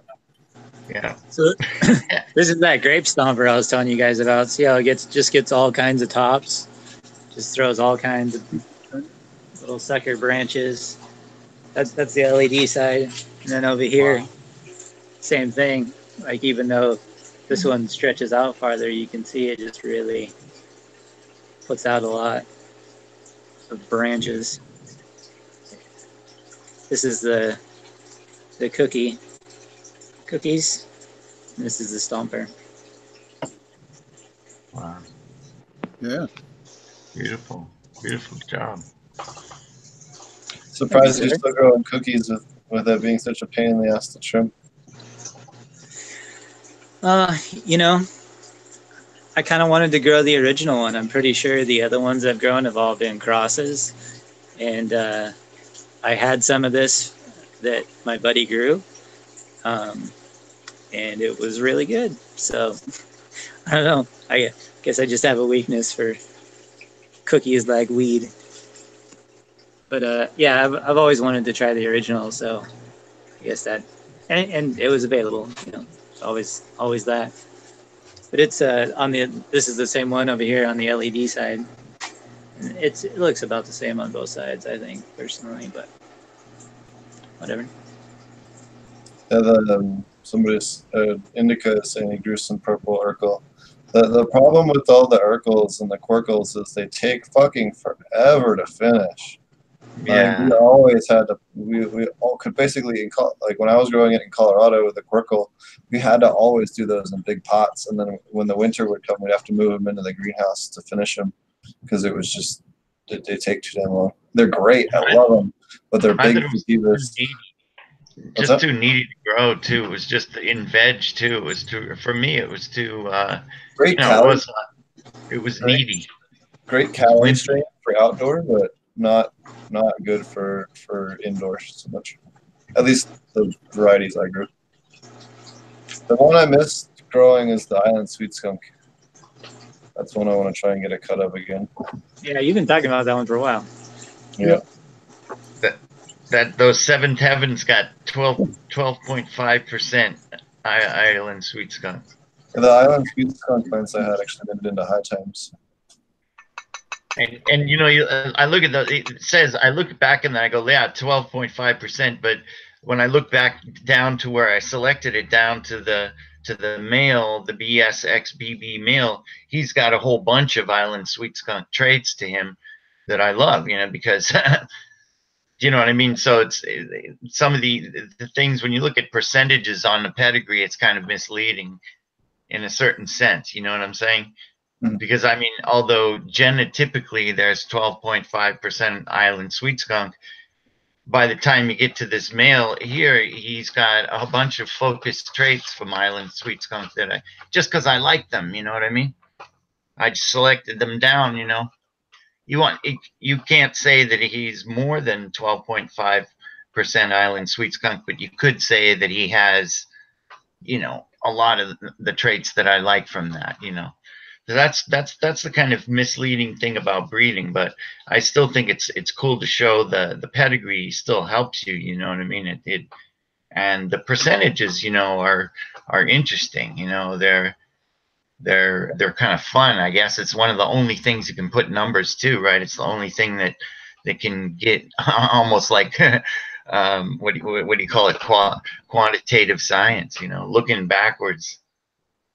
Thankfully, you know, I think everything else is so chaotic, you know, the complexity of the organic system and everything, and breeding is like that too, you know.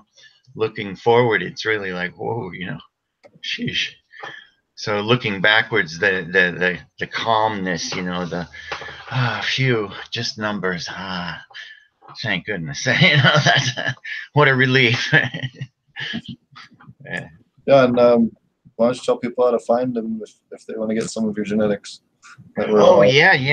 GreenJeansGarden.com. Yeah. And maybe I'll maybe Josh is going to be distributing them through Josh. A guy is asking me on the East Coast about hosting out there. I forget what his name is. Geez, really sorry if I forget, and he's probably watching. Terrible. Sorry, folks. But thanks so much for all the correspondence and everything. I've been, I'm answering all my emails. I'm trying to be like SubCool. He's my hero. I've always been, much more reclusive. Thanks to this web, to this podcast, you guys brought me out. It's amazing. Thanks so much. It's really incredible.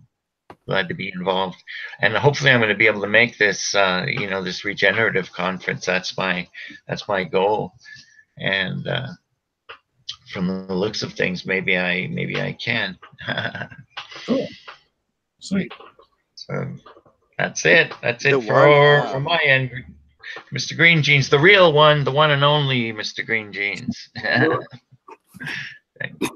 Are you talking about coming to the Ann Arbor one?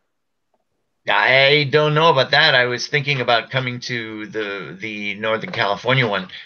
My daughter is up there. She was asking. She might want to go too. She's up in Oregon, so she might want to come down and meet at that one too. Oh, I don't know. Which one is the big breeders conference? Is that Ann Arbor only, not in Northern California? No, it's all of them. The Sunday at all of them is dedicated to genetics. So the breeders. I don't know if you've reached out to Kevin. I think I sent out the emails. I haven't yet. He's the one that's putting all the connections together, and so he's going to select the panel of breeders for each area that represent that area. So that there's genetics coming from that area, type deal where people can connect and be plugged in. Type deal. So yeah, reach out to him, and I think I sent him your contact. You did. Yeah. You gave me the connection. I just didn't want to. I was afraid to get committed and then say, oh my God, maybe I can't make it or something. Yeah, no big deal. I think I messaged him about you too, man, because I really like what you're doing. And oh, thanks. Yeah, dude. So yeah, definitely. I'm gonna try, and things are looking good. Everything's looking better. Sweet. Grow a huge plant at the end of your street, everyone. Grow a gigantic 7-pounder at the end of the cul-de-sac. Do you want to talk about the lemon berry bomb? Yeah. That is going to be that's 25% cherry bomb and 25% super lemon haze. And so that mother, the mother of those seeds, is really, really nice producer, and the father is Feijoa Kush male, basically. So he's an F2 cross between Blackberry Kush, DJ Short's Blackberry Kush, and my Blizz, which is Jack Herrera, White Wizard, Blue Dream remix kind of thing. And yeah, those I've grown out a couple. In fact, I think I've got a couple growing out right now. And I've seen other people's grows of them. It's going to be really nice.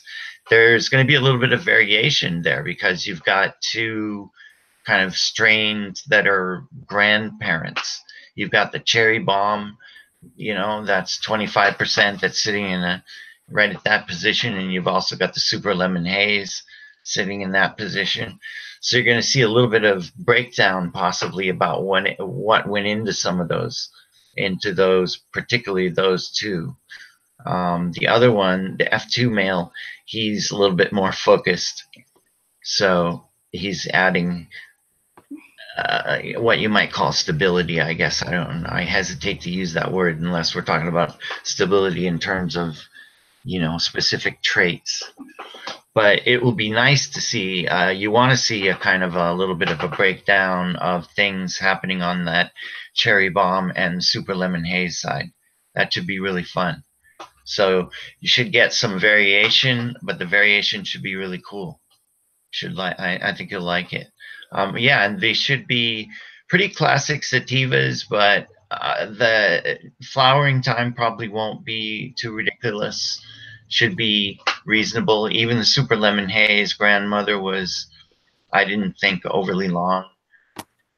I want to say, because you know, flowering times are really different. You know what I mean? And as Soma says, when it looks perfect, you know, give it another week. You know, so one of my friends said there's 3 times for harvesting.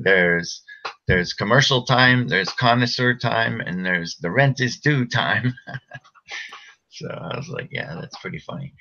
But I think that most of them will be reasonably early finishing for sativas. I don't think you're going to be sitting there for 14 weeks with anything. I don't think anything should be longer than maybe 10 weeks at the most. I'm hoping, you know, I'm guessing.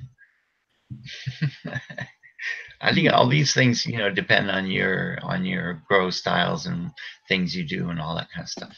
But yeah, so I think it's going to be those are really nice seeds. Yeah. Sounds good. I'm excited. Yeah.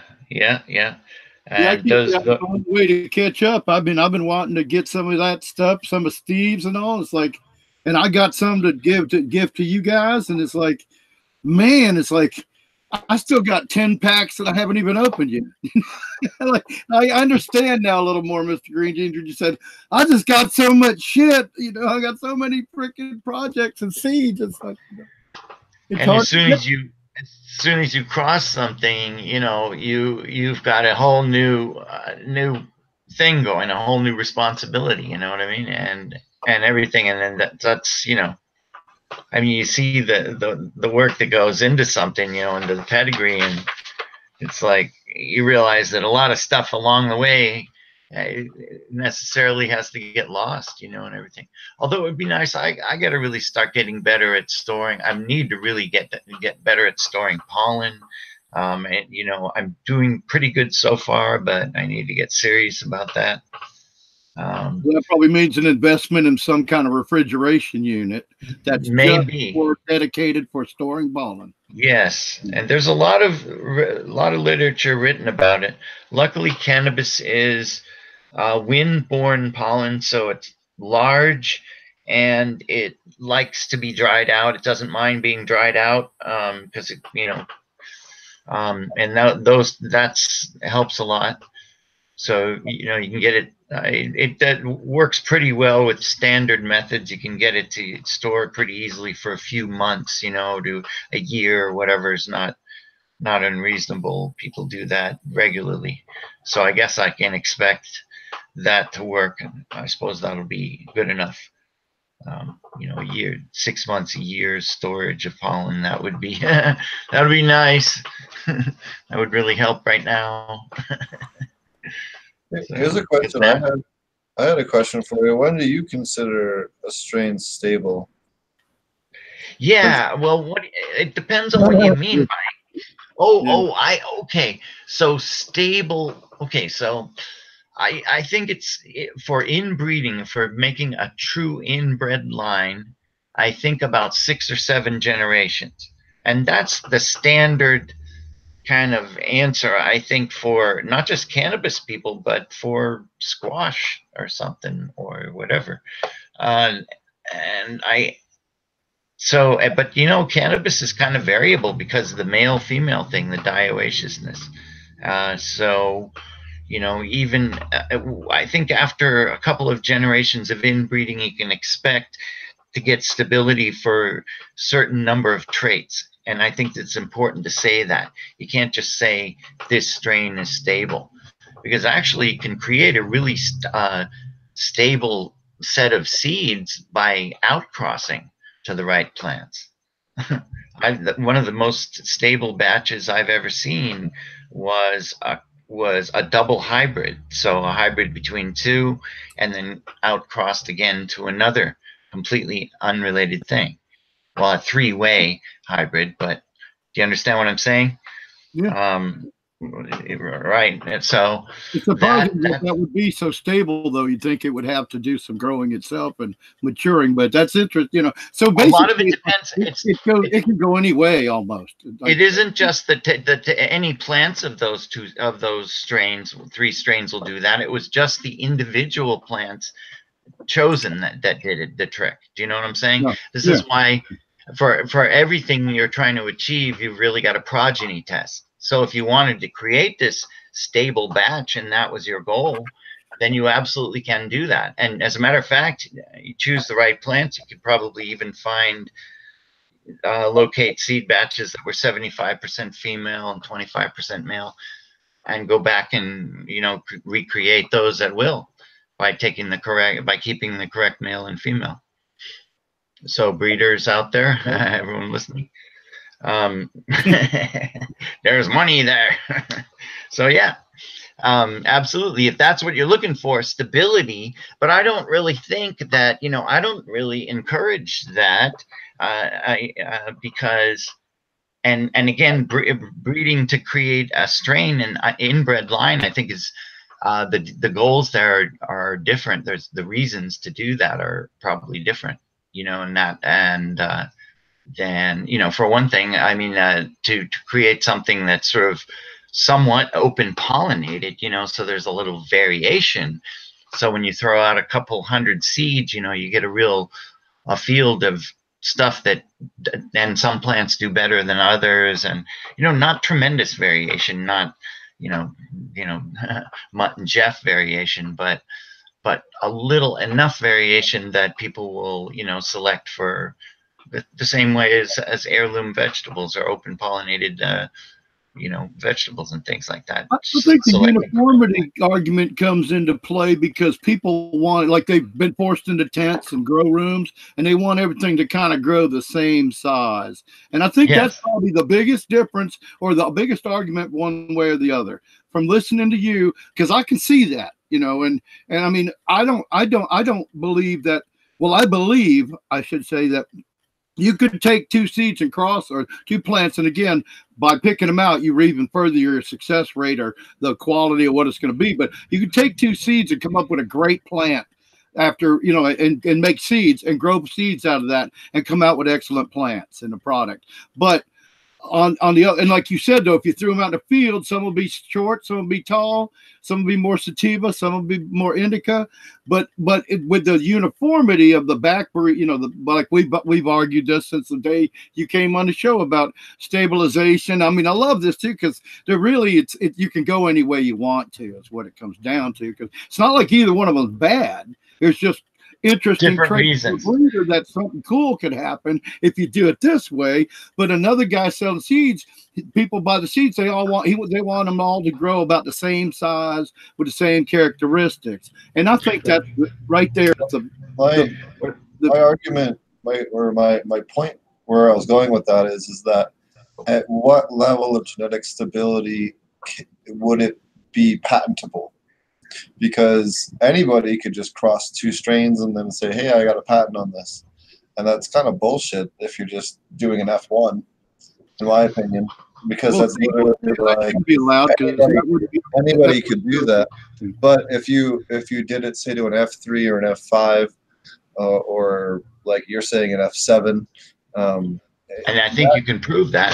I think you can get a genetic test to prove that you have done that. Right. That's where I like. That's why I like the uniformity. Should that be the threshold or standard that is used? There has to be some kind of definition.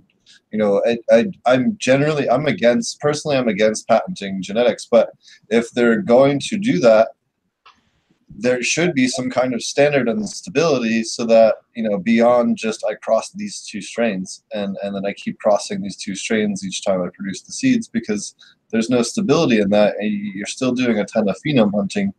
And now if you're doing, like he was saying, tissue culture or clones, then that makes more sense, because then you have one set of genetics and it's not doesn't have the variability of seeds. That's what your commercial grower wants, or your guy in a closet. He wants, plants that he can set up his lights and get maximum, production out of what he's got. But so for commercial you just want predictability on mold resistance, insect resistance. Right. You can predict the amount of nutrient cost in a given square footage much easier, and a lot of other things like that. Yeah. Yeah, I think stable, inbred strains like inbred lines, they're very useful especially for outdoor, large outdoor grows and getting acclimated to whatever your region is. Kind of like land races, but not so much. We already have that up in Northern California like crazy. A bunch of the genetics you gave me, Steve, is fabulous outdoor California genetics. Well, most of it was outdoor Colorado strains. So. Huh? Most of it was outdoor Colorado strains. So. Strain Colorado as well, right?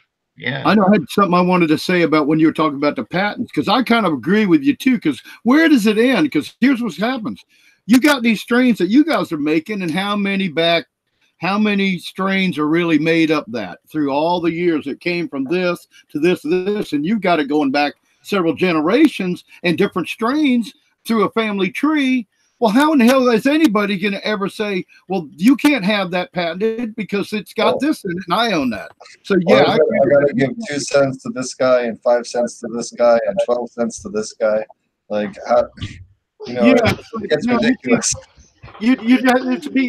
It'd just be crazy how to now. The only thing I believe that you could possibly do that again with as Mr. Green Jeans is now calling it, which I can invoke that inbred stabilization.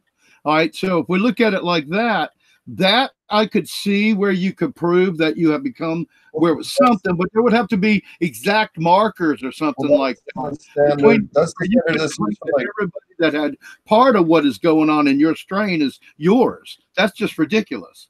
So I'm arguing with you now. Don't you fight with me now. No. I'm saying that's the standard, like you were saying, that's the standard used for, say, corn or soybeans or tomatoes.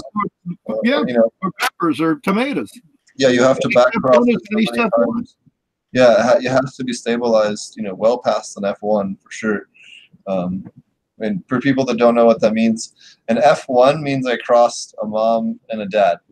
An F2 means it's been back crossed once, and F3 is 3 times, and so on and so forth. And that means a different generation with one of the parents, back to one of the same parent. Yep. You reuse one of the same parents. Then you back cross and back cross. Or sometimes it's siblings as well. Yeah, depending on what you're doing. It's almost a dirty way of thinking about it. But yeah, inbreeding is actually what's going on there. I mean, when you break it down like that, there's Mr. Green Jeans, Back cross, line breeding. Because it's like difference in animal breeding, they differentiate between inbreeding and line breeding. So they'll call inbreeding crossing brother and sister or the same generation, and line breeding would be back crossing to another generation, like father to daughter or mother to son.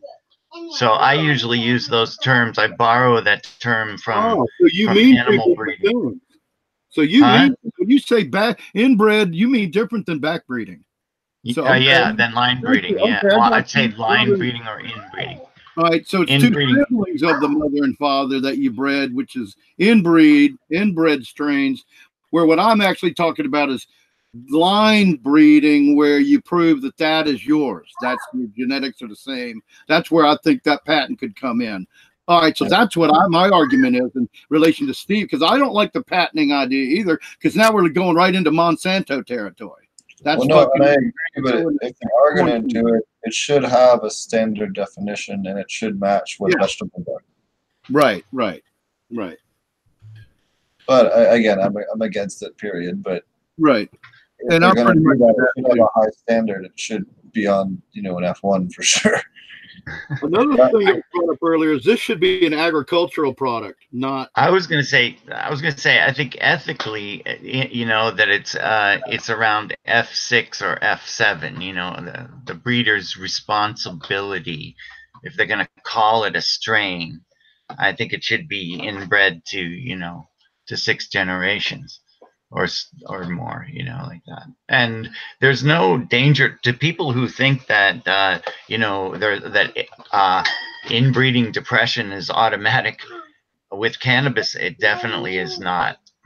I don't know, it could be, maybe it is with corn. And no, we know it is with corn. I mean, that's where we get the idea of that, right? Is that pretty much automatic inbreeding depression.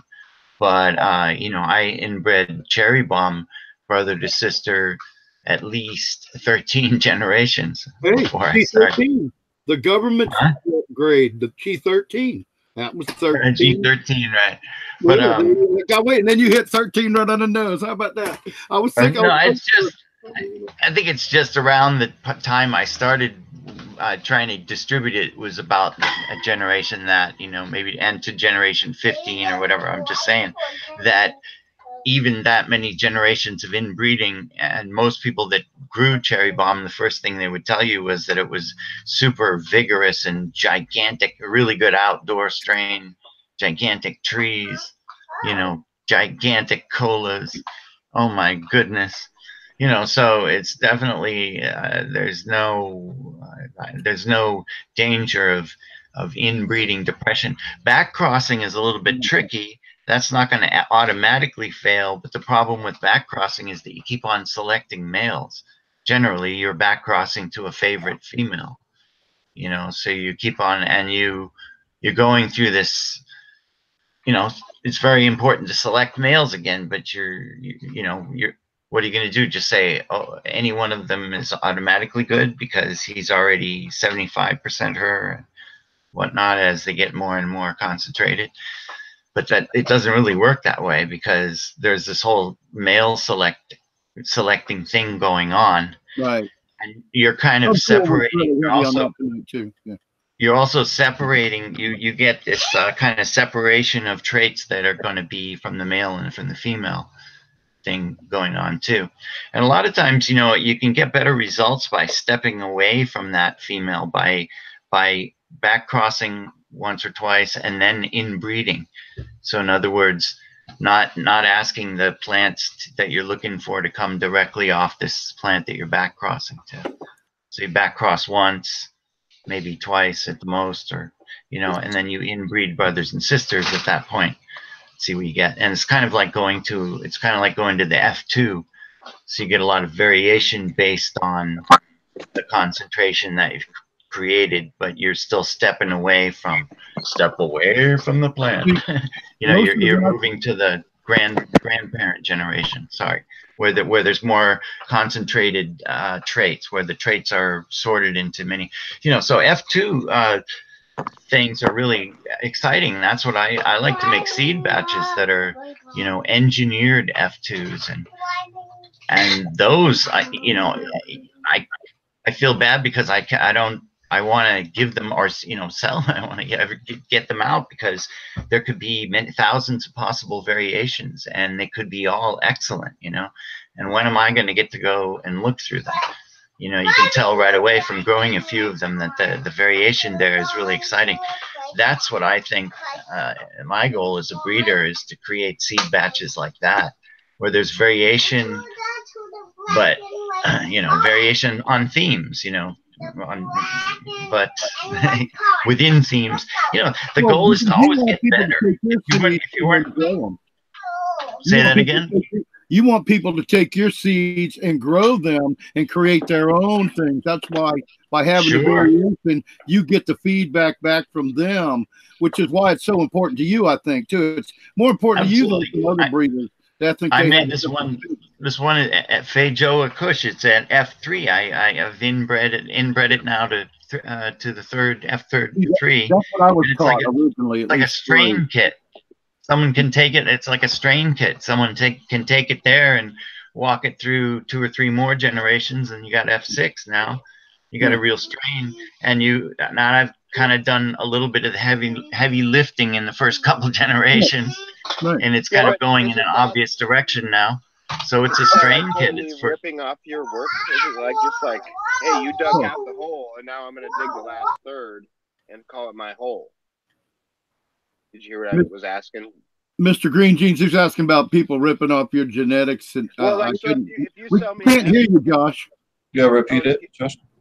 I was saying, so if you give me those beans and I back cross them 2 or 3 more times, isn't it just like saying, hey man, thanks for digging me the hole, I'm gonna dig it another 2 more feet and call it my fucking hole? You know, this is my hole, I dug it. You know, that's the way I'm hearing it. Is that doesn't sound like what you're saying though? So I was asking for you to clarify. No, I think that's true, but I mean, but I don't.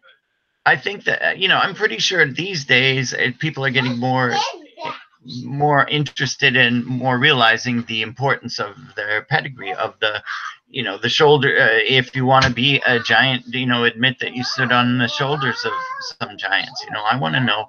I'd love to know more about further back in the pedigree that I'm showing. You know, Right. It'd be great, wouldn't it? You know,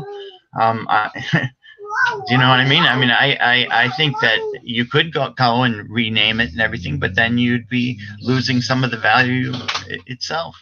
Don't you want to say, well, I took this as F3 from Green Jeans and I steered it my own way, and it definitely is got variability in it. The person could steer it. It's the perfect thing to make a whole bunch of seeds and start making an outdoor strain, you know.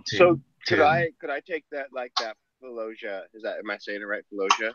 Feijoa. If I take that Feijoa and I need, you know, I just take my work with it 2 or 3 generations, and I come back to you with it, and I bring you a nug, is there a possibility that you might not recognize it, or is it narrowed down enough within that theme that you'll be like, oh yeah, man, I'm glad you chose that direction, like, way to go? I'd just love to see I would love to see whatever you do. I know that people, I don't think my tastes are the greatest, you know. I think they're different, you know what I mean? I've really been for quite some time interested in breeding for other people's standards and tastes, and I love to. The person could be the most greenest, the most beginner smoker, you know, and I'd like to hear their opinion about their experiences and their, you know, what they feel, how they taste, and what they smell, and things like that.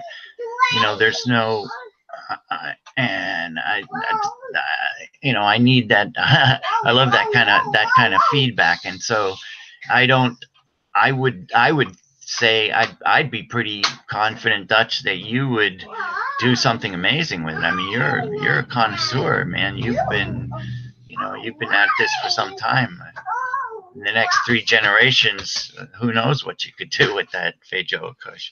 And you know, I think that there's the important thing is, like, for example, I didn't breed it into a corner. The seeds, as they are right now, contain a fair still, even though they're F3, there's still enough variability for you to work with. And of course, it's variability way over on the bell curve. You know, it's it's going to be nice. You're not going to be like, oh my God, that plant is hay or whatever. I think it's going to be rough. Well, I'm asking kind of stupid questions, but I think it's good because, like, other people might be just as dumb as me. So if I take those seeds and I grow them all up and open pollinate them, all of them, just like up and up, and then take all those seeds and grow those out, because I want a larger selection. Does that sound like a good idea to make that the first step? Yes, that's exactly what I would do with all the ones step toward breeding, continuing a breeding program. That, to clarify for you guys, that wouldn't be the first step for everyone to start a breeding program with that kind of thing. All right. Yeah, you wouldn't necessarily need to, because, as I said, I've done some heavy lifting. So even if you only grew out 20 or 30 plants, you're still gonna probably get some and be able to apply some good selective pressure. But yeah, if you go to make the next seed batch a giant one, so you can grow out 100, that's going to be even better. You know, the thing about selecting from a large group is not so much finding the super special plant that stands out amongst that group. It's the leverage that you get by being able to observe so many being able to observe relationships between traits, right? To be able to sort plants somewhat into categories, which you can't really do. It isn't dominant and you know, recessive traits. It isn't Punnett square. You know, it's pretty much most cannabis traits you're looking at are variable traits. You know, having a lot of plants helps you in that way to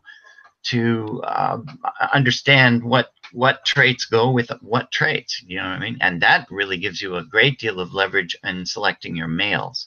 So for example, when you can start to see which males are paired with which females, you know what I mean? And, you know, with the smells and everything, as SubCool was saying, which ones smell like them and which ones, you know, have... Anyways, sorry, I'm going on too much, but this is really cool if you have the time. I mean, this is what I was going to ask you about the male selection too, because I just did that and I selected mostly on stem rub, but then I also did select some based upon the ladder pollen, and I think that was a conversation you and I had. I was just going to ask for clarification, because SubCool was, you know, made that qualification. You like males that were throwing pollen later on, and attributed that to having more drug qualities. Maybe that might be true in some lines. I would say I would caution against making that as a general rule. It can't, you know, you can't apply. I don't think you could apply that across the board. Sorry, but we love kids, man. Everybody loves kids. Don't worry. Yeah, you're all cool, dude. Anyway, but go ahead, Steve. If you wanted to say something, brother, go ahead. Don't worry, she's too young to smoke or grow.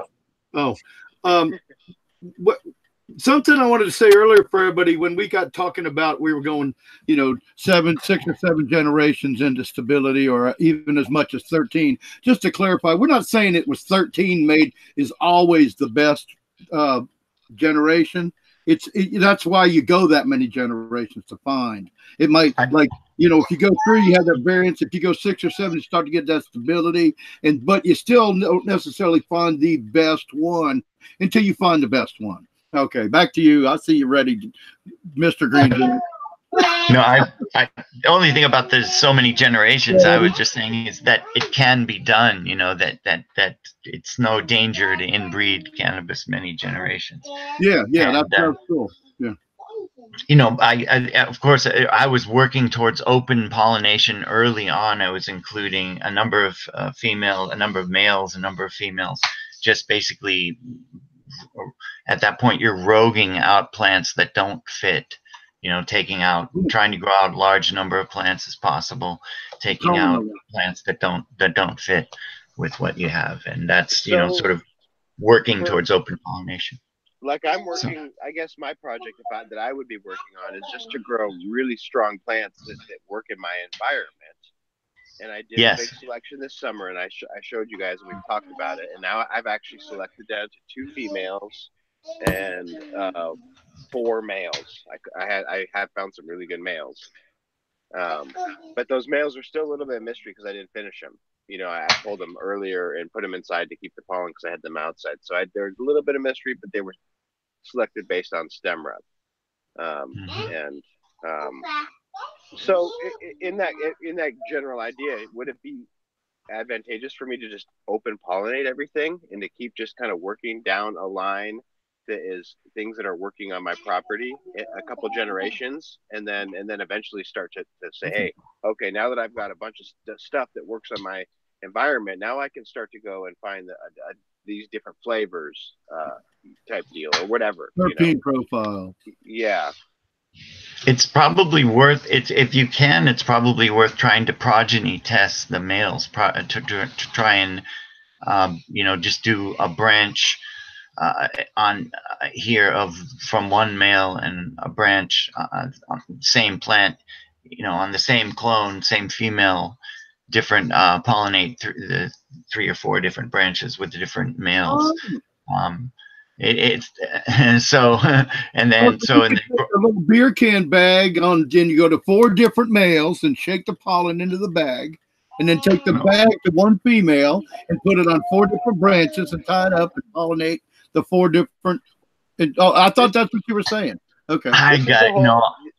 This is a whole series. We need to do a series. Teach Dutch how to grow. Teach Dutch how to breed series. I am next week. I'm definitely going to bring the tool. I think I flashed it one day on an earlier episode when I was down in San Clemente, but I'm going to bring it with me next time, and I'll show you exactly what I mean. But yeah, you only, of course, need to collect a tiny little bit of pollen from each flower, and you can use a paintbrush, essentially, and you can get a lot of seeds. I mean, you can basically pollinate the entire plant that way. I don't know if there's much advantage to bringing the plant into a room and completely dusting it, as those guys are talking about. No, but you're laughing at me now because you say paintbrush and I got a beer can bag full of pollen. You just don't. You need a little pollen, but you're saying you go to one female and pollinate 4 different branches of the one female. I would just say so you could basically put a little pollen and shake it into a bag and tie it around a bud, a female flower, and on 4 different places, and you'd get 4 different genetic phenotypes. But you don't really need you can very small. Just the tiniest little bit on the end of your paintbrush is what I'm saying. And it's amazing. I mean, I know for years, I think I felt like, is this really working? I mean, of course, now I know, for so much time of doing it, but it absolutely does work.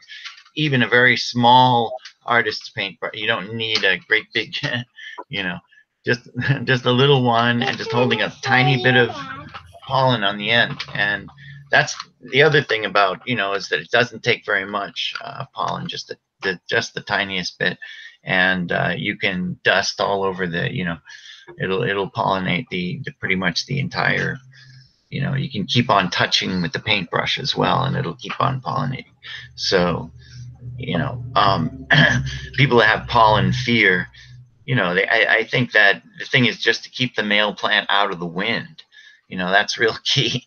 If you have a setup, if your garden is, and you have fans blowing over everything, then definitely don't leave the male in the fans. I suppose that seems like obvious advice, but it might not be. The male got to be moved really. What you can do if and he can be much smaller. He can be chopped way back. He doesn't need to take up all the room to get a little bit of pollen off of a flower. You know what I mean? It can be cut back tremendously. Supposing you grew up them all into large, vegged them up pretty big, and oh boy, these ones are the males. Well, the males can be, cut down and just a small portion of them left over to once you look at them. And I mean, I think you're gonna make your selections and all that kind of stuff, and then you can move the males to something like a sunny window somewhere in another place in the house, or over at someone else's house if you're really paranoid about it. But and it probably is a good idea after you've been handling pollen to change your clothes and all that kind of stuff, or don't just walk directly into the grow room and cruise through the plants like that, because you probably do have a lot of pollen in front of on that's you. Greenhouse 101 right there, or indoor growing. One of the first things people don't understand: disease and all the pests and pollen are all transferred. If you walk in somewhere, if you go to somebody else's greenhouse, do not walk directly into your greenhouse. Change your clothes, take your shower, go change fresh clothes on, then go to your greenhouse or your grow room. Never go from one person's grow to your grow ever. Ever, you might not really want to do that to your grow to their grow either, because if something happens to their grow, then they blame you for it. So if you visit a guy's greenhouse and all of a sudden he's got powdery mildew, he blames you for his powdery mildew. Let me tell you. All right, you hit that on the head. I just had to throw that in there, man. That's a real important thing people don't understand. That's a real important thing people don't understand, that you can screw everything up by wearing the same clothing and all that from one place, because it collects through the air. It's also in your own garden. Like that's one thing people don't consider. Like the last thing the first thing you should do in your day is go to your babies, you know, and then you move on to your mothers, and then maybe onto your flower room, you know. So it's like you're working through the you know, from the healthiest, most fragile stage to, you know, where things are exposed the longest, which would be the flower. Those plants have been exposed the longest to any potential. So that's the last thing you want to do, you know, and then you don't go back into that nursery again, you know. Yeah, places of For less me, commercial, like I have contamination. my, That's a good yeah, point. I get my routines, and I do all my clone work in the morning, and I don't go in there anymore. And then, you know, That's cool. Exactly, right on point too. There, that's another. Any kind of thing like that is something that everybody learns through time. You know, and we're lucky. We sit around here. We got all these different backgrounds and all. And when one person says something, we can come up with something that. Wait a minute, you know, these people need to know this too. But this breeding thing is really cool. I'm understanding it more and more. I've been around it a lot. I've never been that interested in it, as we've known. That you guys know my opinion on that. I don't have. All right. I don't want to say I don't have time, because that's really not true. I just don't have space. You know, it's just one of those, and I don't have time either. Because like Mr. Greengy says, now you're responsible for something. I don't want to start something that's going to fail because I just don't have time to get to it on a daily basis and nurture it along and make sure that I have my data correct and that I'm doing the right thing. So don't overgrow yourself either. You know, I mean, overgrow the world maybe, but don't overplant and, you know, make yourself all stressed out. Grow what you can grow, keep it healthy, maintain healthy growth first, and then, you know, go on into what we're talking about. I mean, this is up there. You got one fellow with a farm that wants to throw 200 seeds out there in the field, and a lot of y'all can't do that, you know. And so each way, and Mr. Green grows in these little cups so that he can grow a shitload of plants in a small space and still do all this breeding, you know, and research he does with his breeding and selection of the right males and females, which takes a while for it to sink in. You know, then you take them seeds and put them in big pots, you know. Yeah, it really takes letting go of being a perfectionist or anything like that, which I think in my personality type is to catalog and to memorize and remember and write down and control and everything like that. But the reality in breeding actually is kind of looking back over the years, is so many genetic lines lost, you know, because of not being able to get around, literally not having the time to get around to doing it.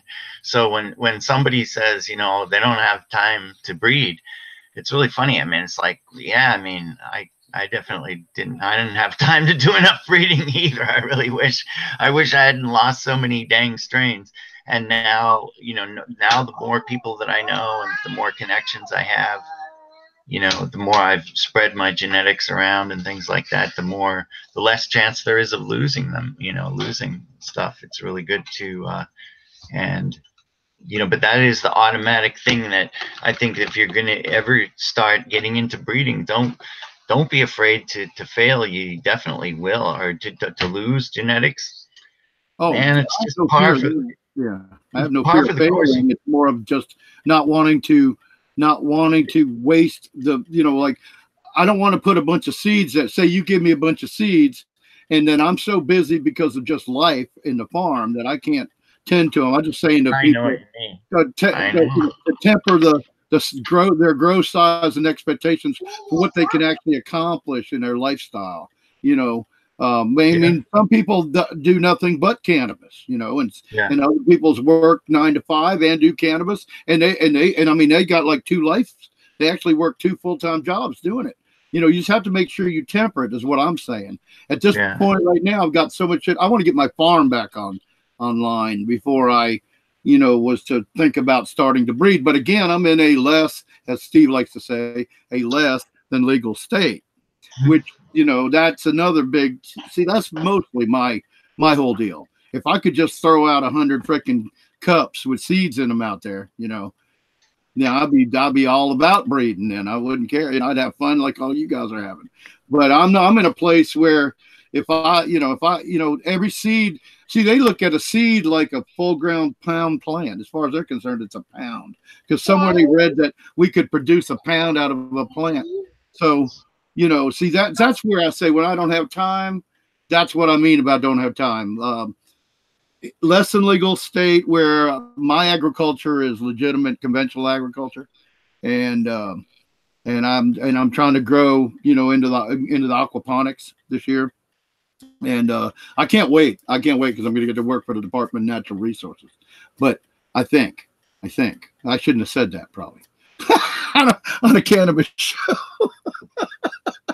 Oh well, there wasn't that cool ass job with 50 ponds. Fish at a fishery, but anyway, allegedly, yeah. So I don't, they probably didn't watch the show, hopefully, but no, I just want to say, Mr. Green, I say that, and like I said, I don't think it's a waste of time at all. I think it's a very viable thing to do.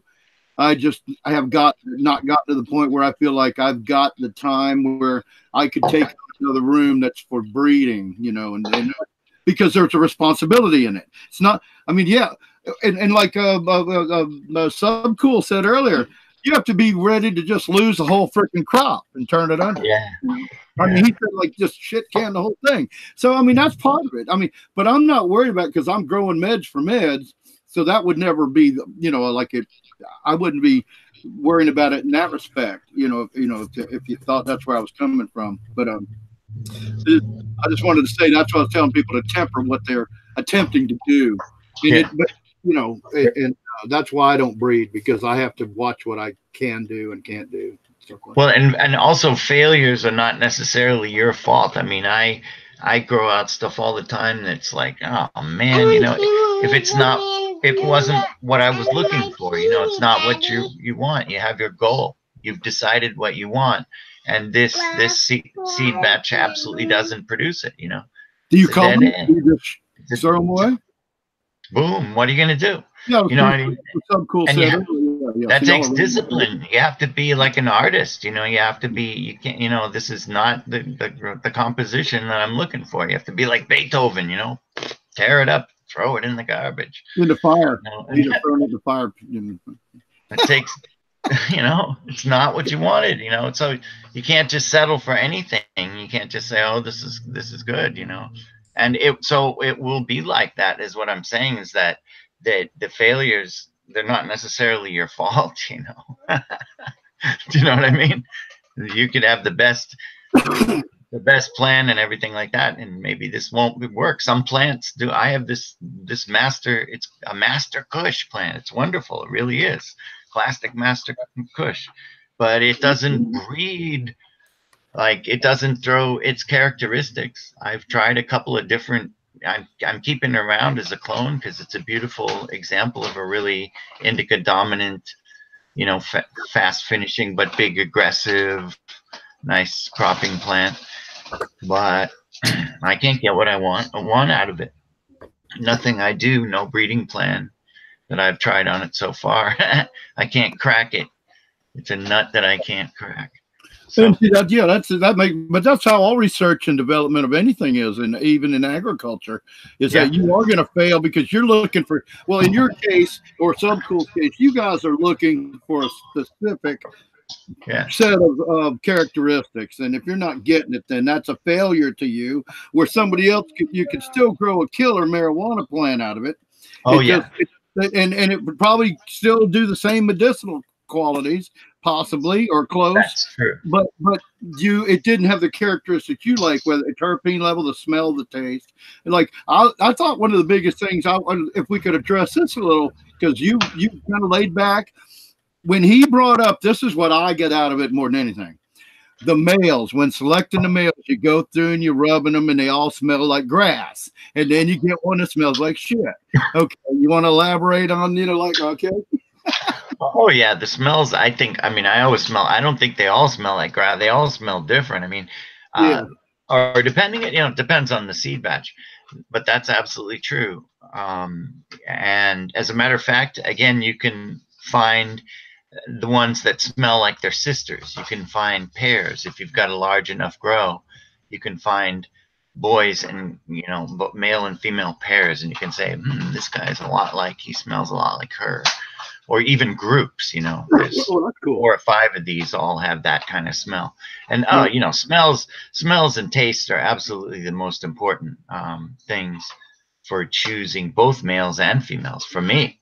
I mean, you know, so then if you did that, wouldn't you be that way? You could take those 4 or 5, you said, that all smell together out of a big batch. And couldn't that be your open breeding or your open pollination right there? Maybe. I mean, the only thing, it depends on, you know, not always whether you, depends on how much, what do they call it in software development? And Marty's gone, WYSIWYG, right? What you see is what you get, right? Oh, WYSIWYG. WYSIWYG, how much WYSIWYG there is to the plant. Right? So that means, to me, that means, does the plant, you know, breed true? Does it give what it shows? Are you going to get what you see from it? Do you know what I mean? Are you going to get the traits that you see on it? Is it going to breed those? And a lot of times, a very select plant, a plant that's selected from a whole ton of plants, doesn't have a lot of WYSIWYG to it. A lot of times that plant is not necessarily a very reliable breeding plant. It looks, it's phenotypically more extreme than it is genotypically. So your answer would be no, you want to isolate each one of them individually so you know what you're getting out of them in the end. Rather than putting all 5 together, it's better to isolate the males and the females so you have more of a controlled environment than saying, well, let's just open pollinate these 5 that smell the same. So it would depend on the seed batch. You know, some seed batches, maybe, you know, that's what I'm saying, is maybe that one, depending, you know. And I think it's important to know what happened beforehand. You know, what generation are we talking about? You know, are we just going to do this immediately with a double hybrid? Because then those are pretty likely not to breed the way they look.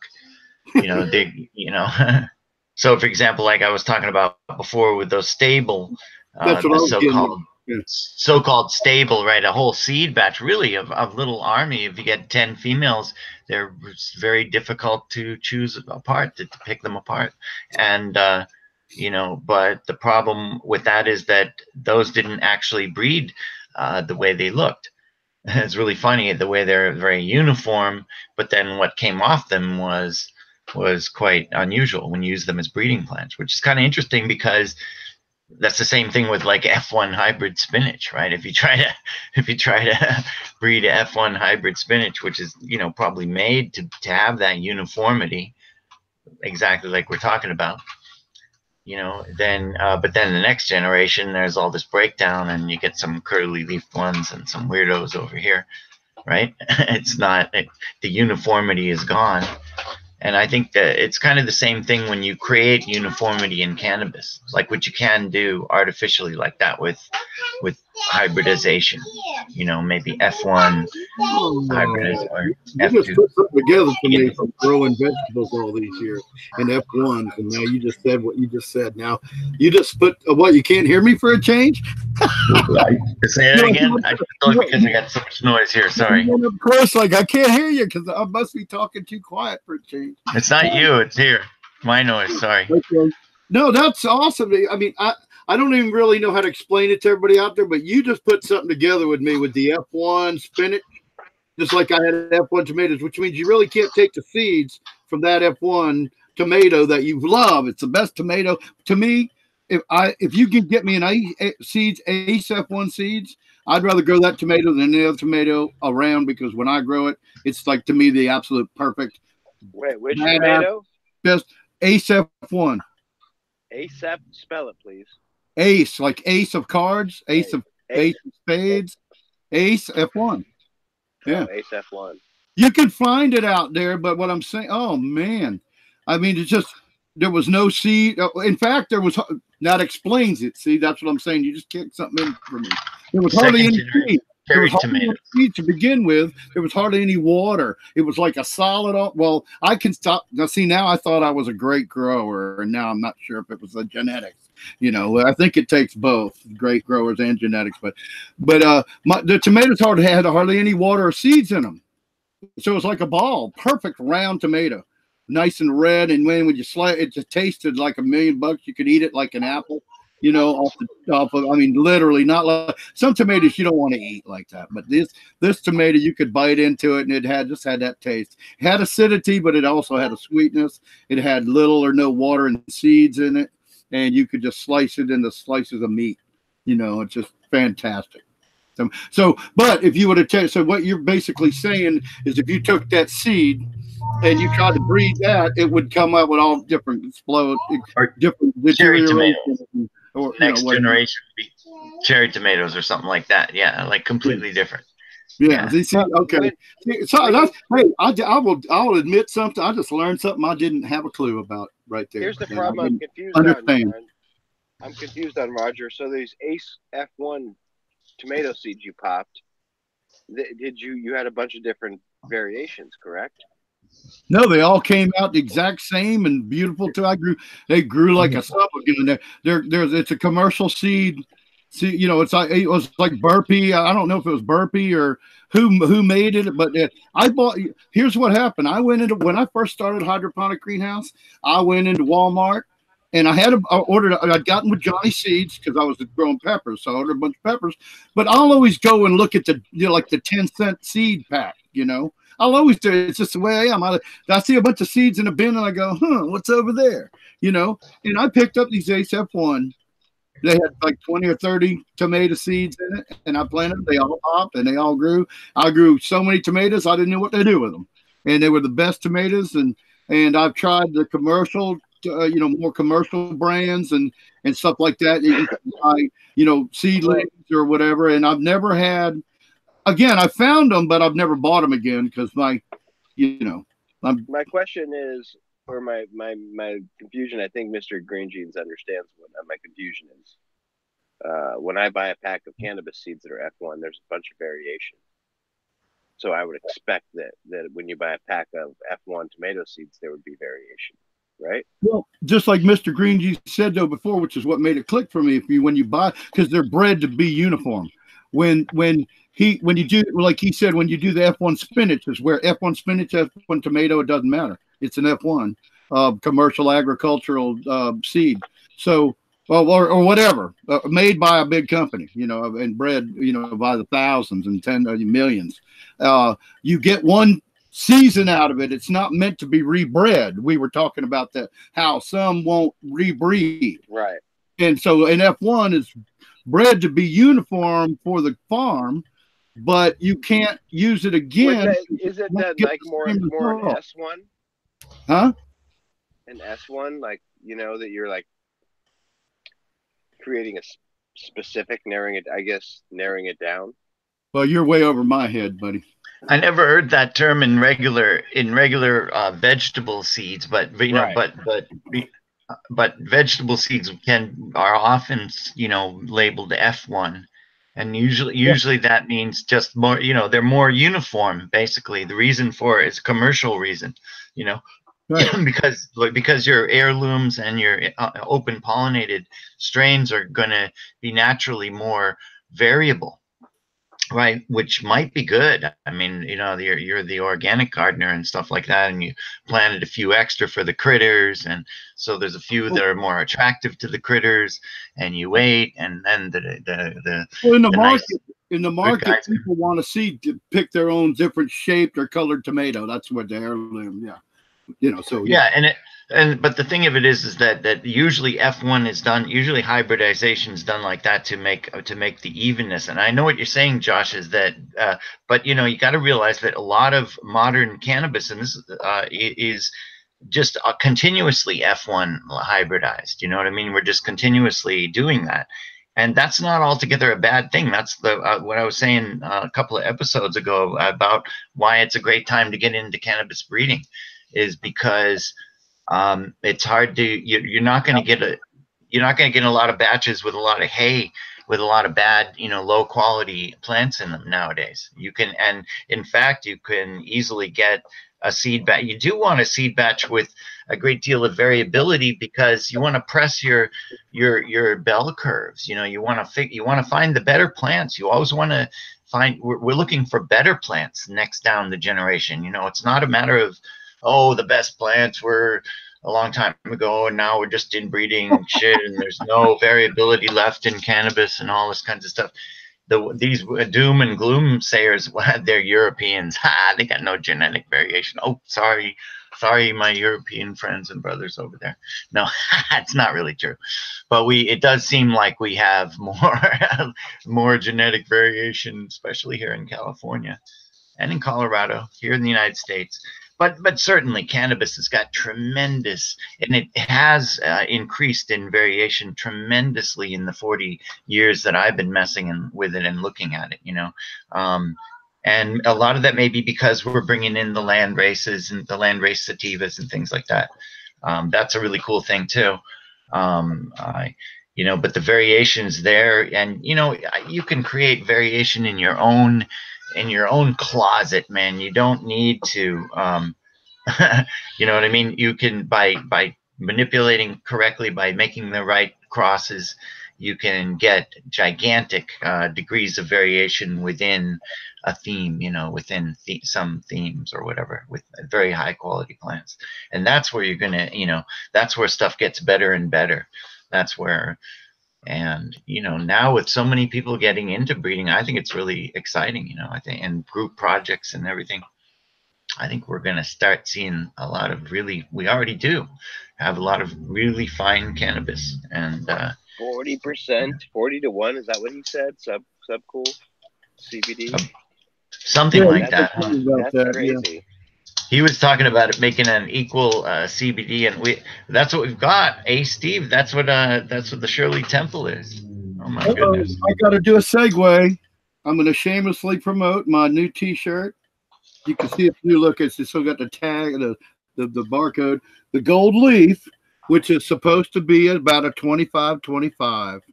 That's Robert's own strain from I Love Growing Marijuana. I got a T-shirt this past week about it. I got this one because it's just black and gold thing on it.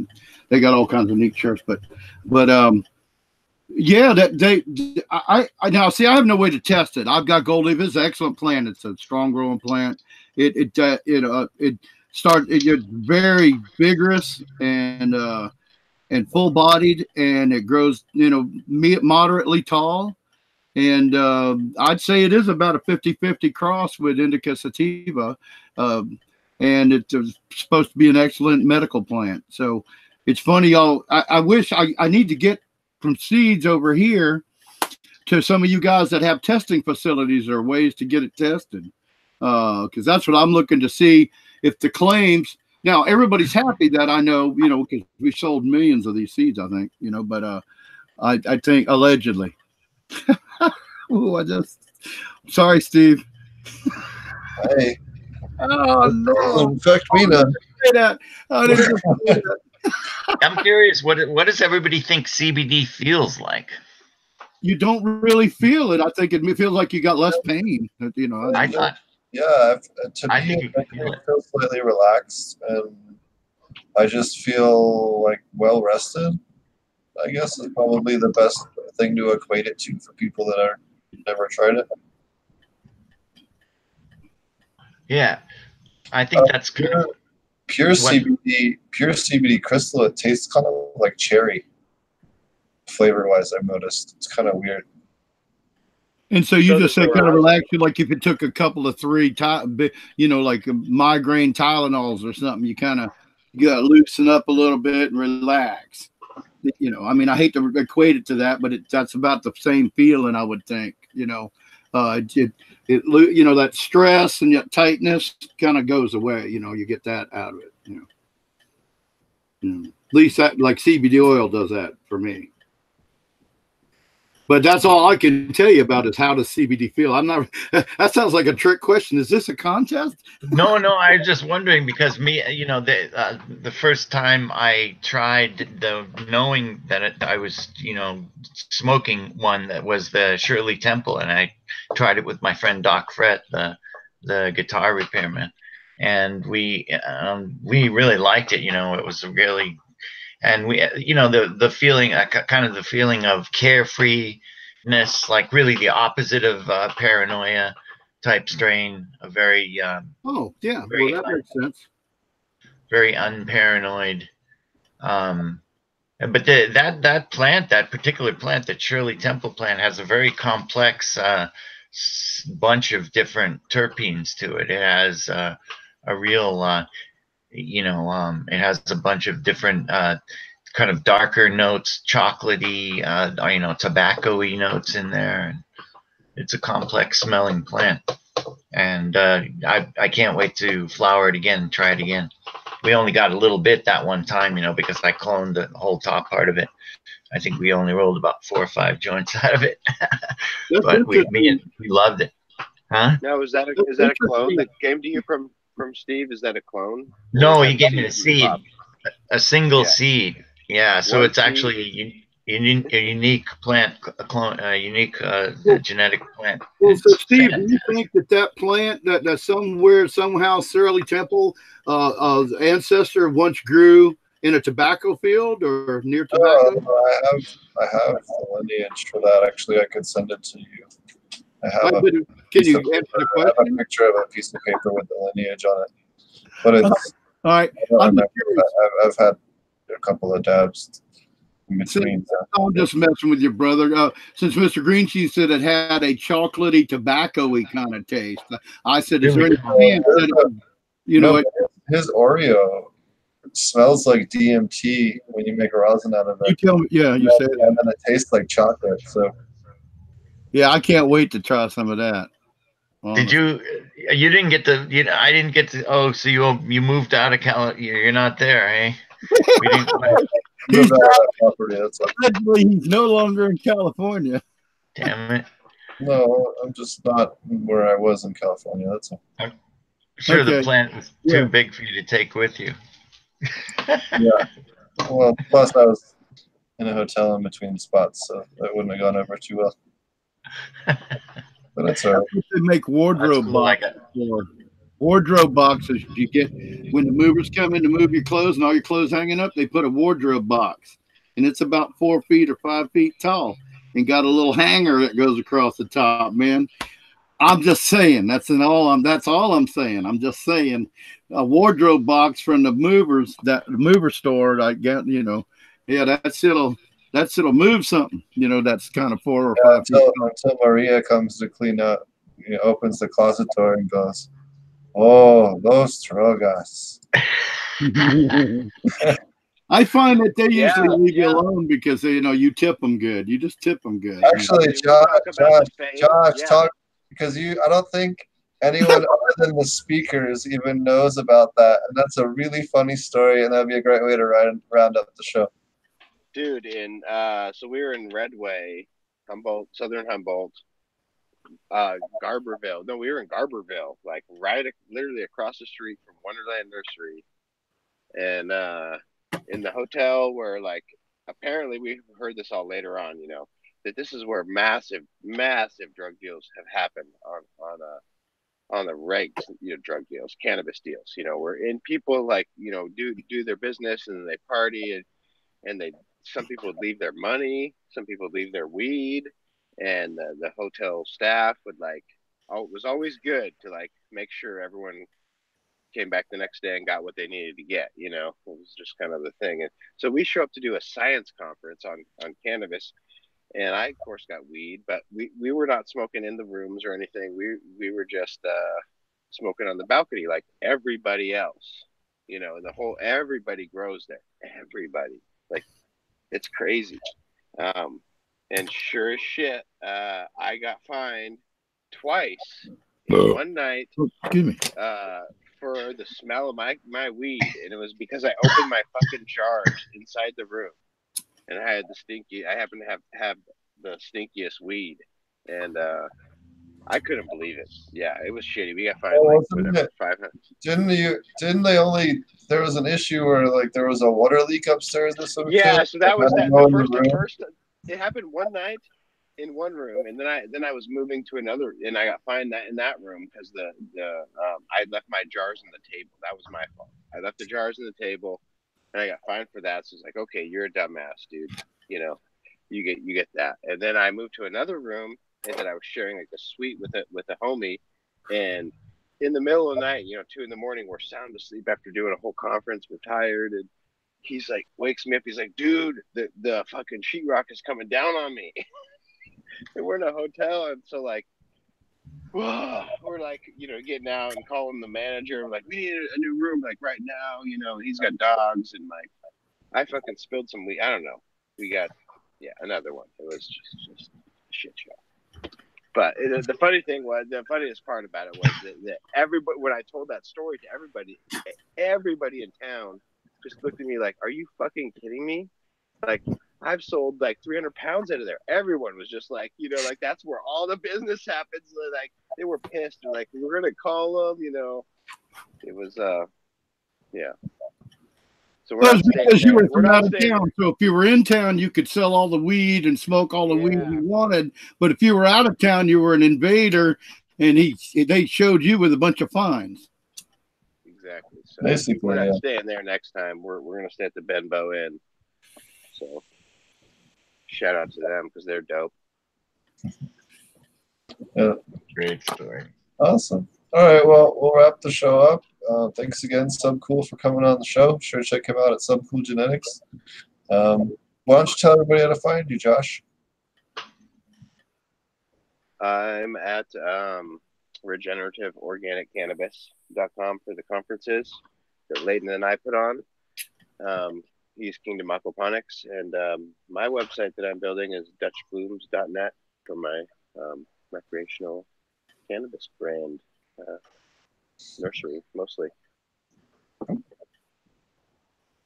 about you, Mr. Green Jeans? Yeah, greenjeansgarden.com. That's me. Thanks a lot, everybody. Yeah. What about you, Roger? Well, you can find me at ilovegrowingmarijuana.com and here on the show on Thursday nights. We've got some new projects in the works, and come by and see us. We always love to have new members that need to learn how to grow, and we love to have any of you guys that are experts or consider yourself a good grower to come and share your experience and help out new growers, so we can all succeed in growing, all grow successfully. Awesome. And you guys can check me out at Ponics.com. I will be doing some online classes. I'm trying to finish putting together the pages for all that and the dates and everything. But we will be doing some online classes for different topics on aquaponics coming up. So be looking out for that. And I'm going to get back into doing some videos. I'm going to be doing some like aquarium related stuff and in-home stuff, doing some builds of some new aquaponic systems. Where I'm at, and yeah, we'll have some cool content coming up soon. I'm trying to think what else we have. Nothing in the short term. We have some cool guests in the queue, and yeah, we'll definitely have a bunch of cool content again for you guys soon. So thanks everybody for watching, and we'll catch you guys again next week. Take care.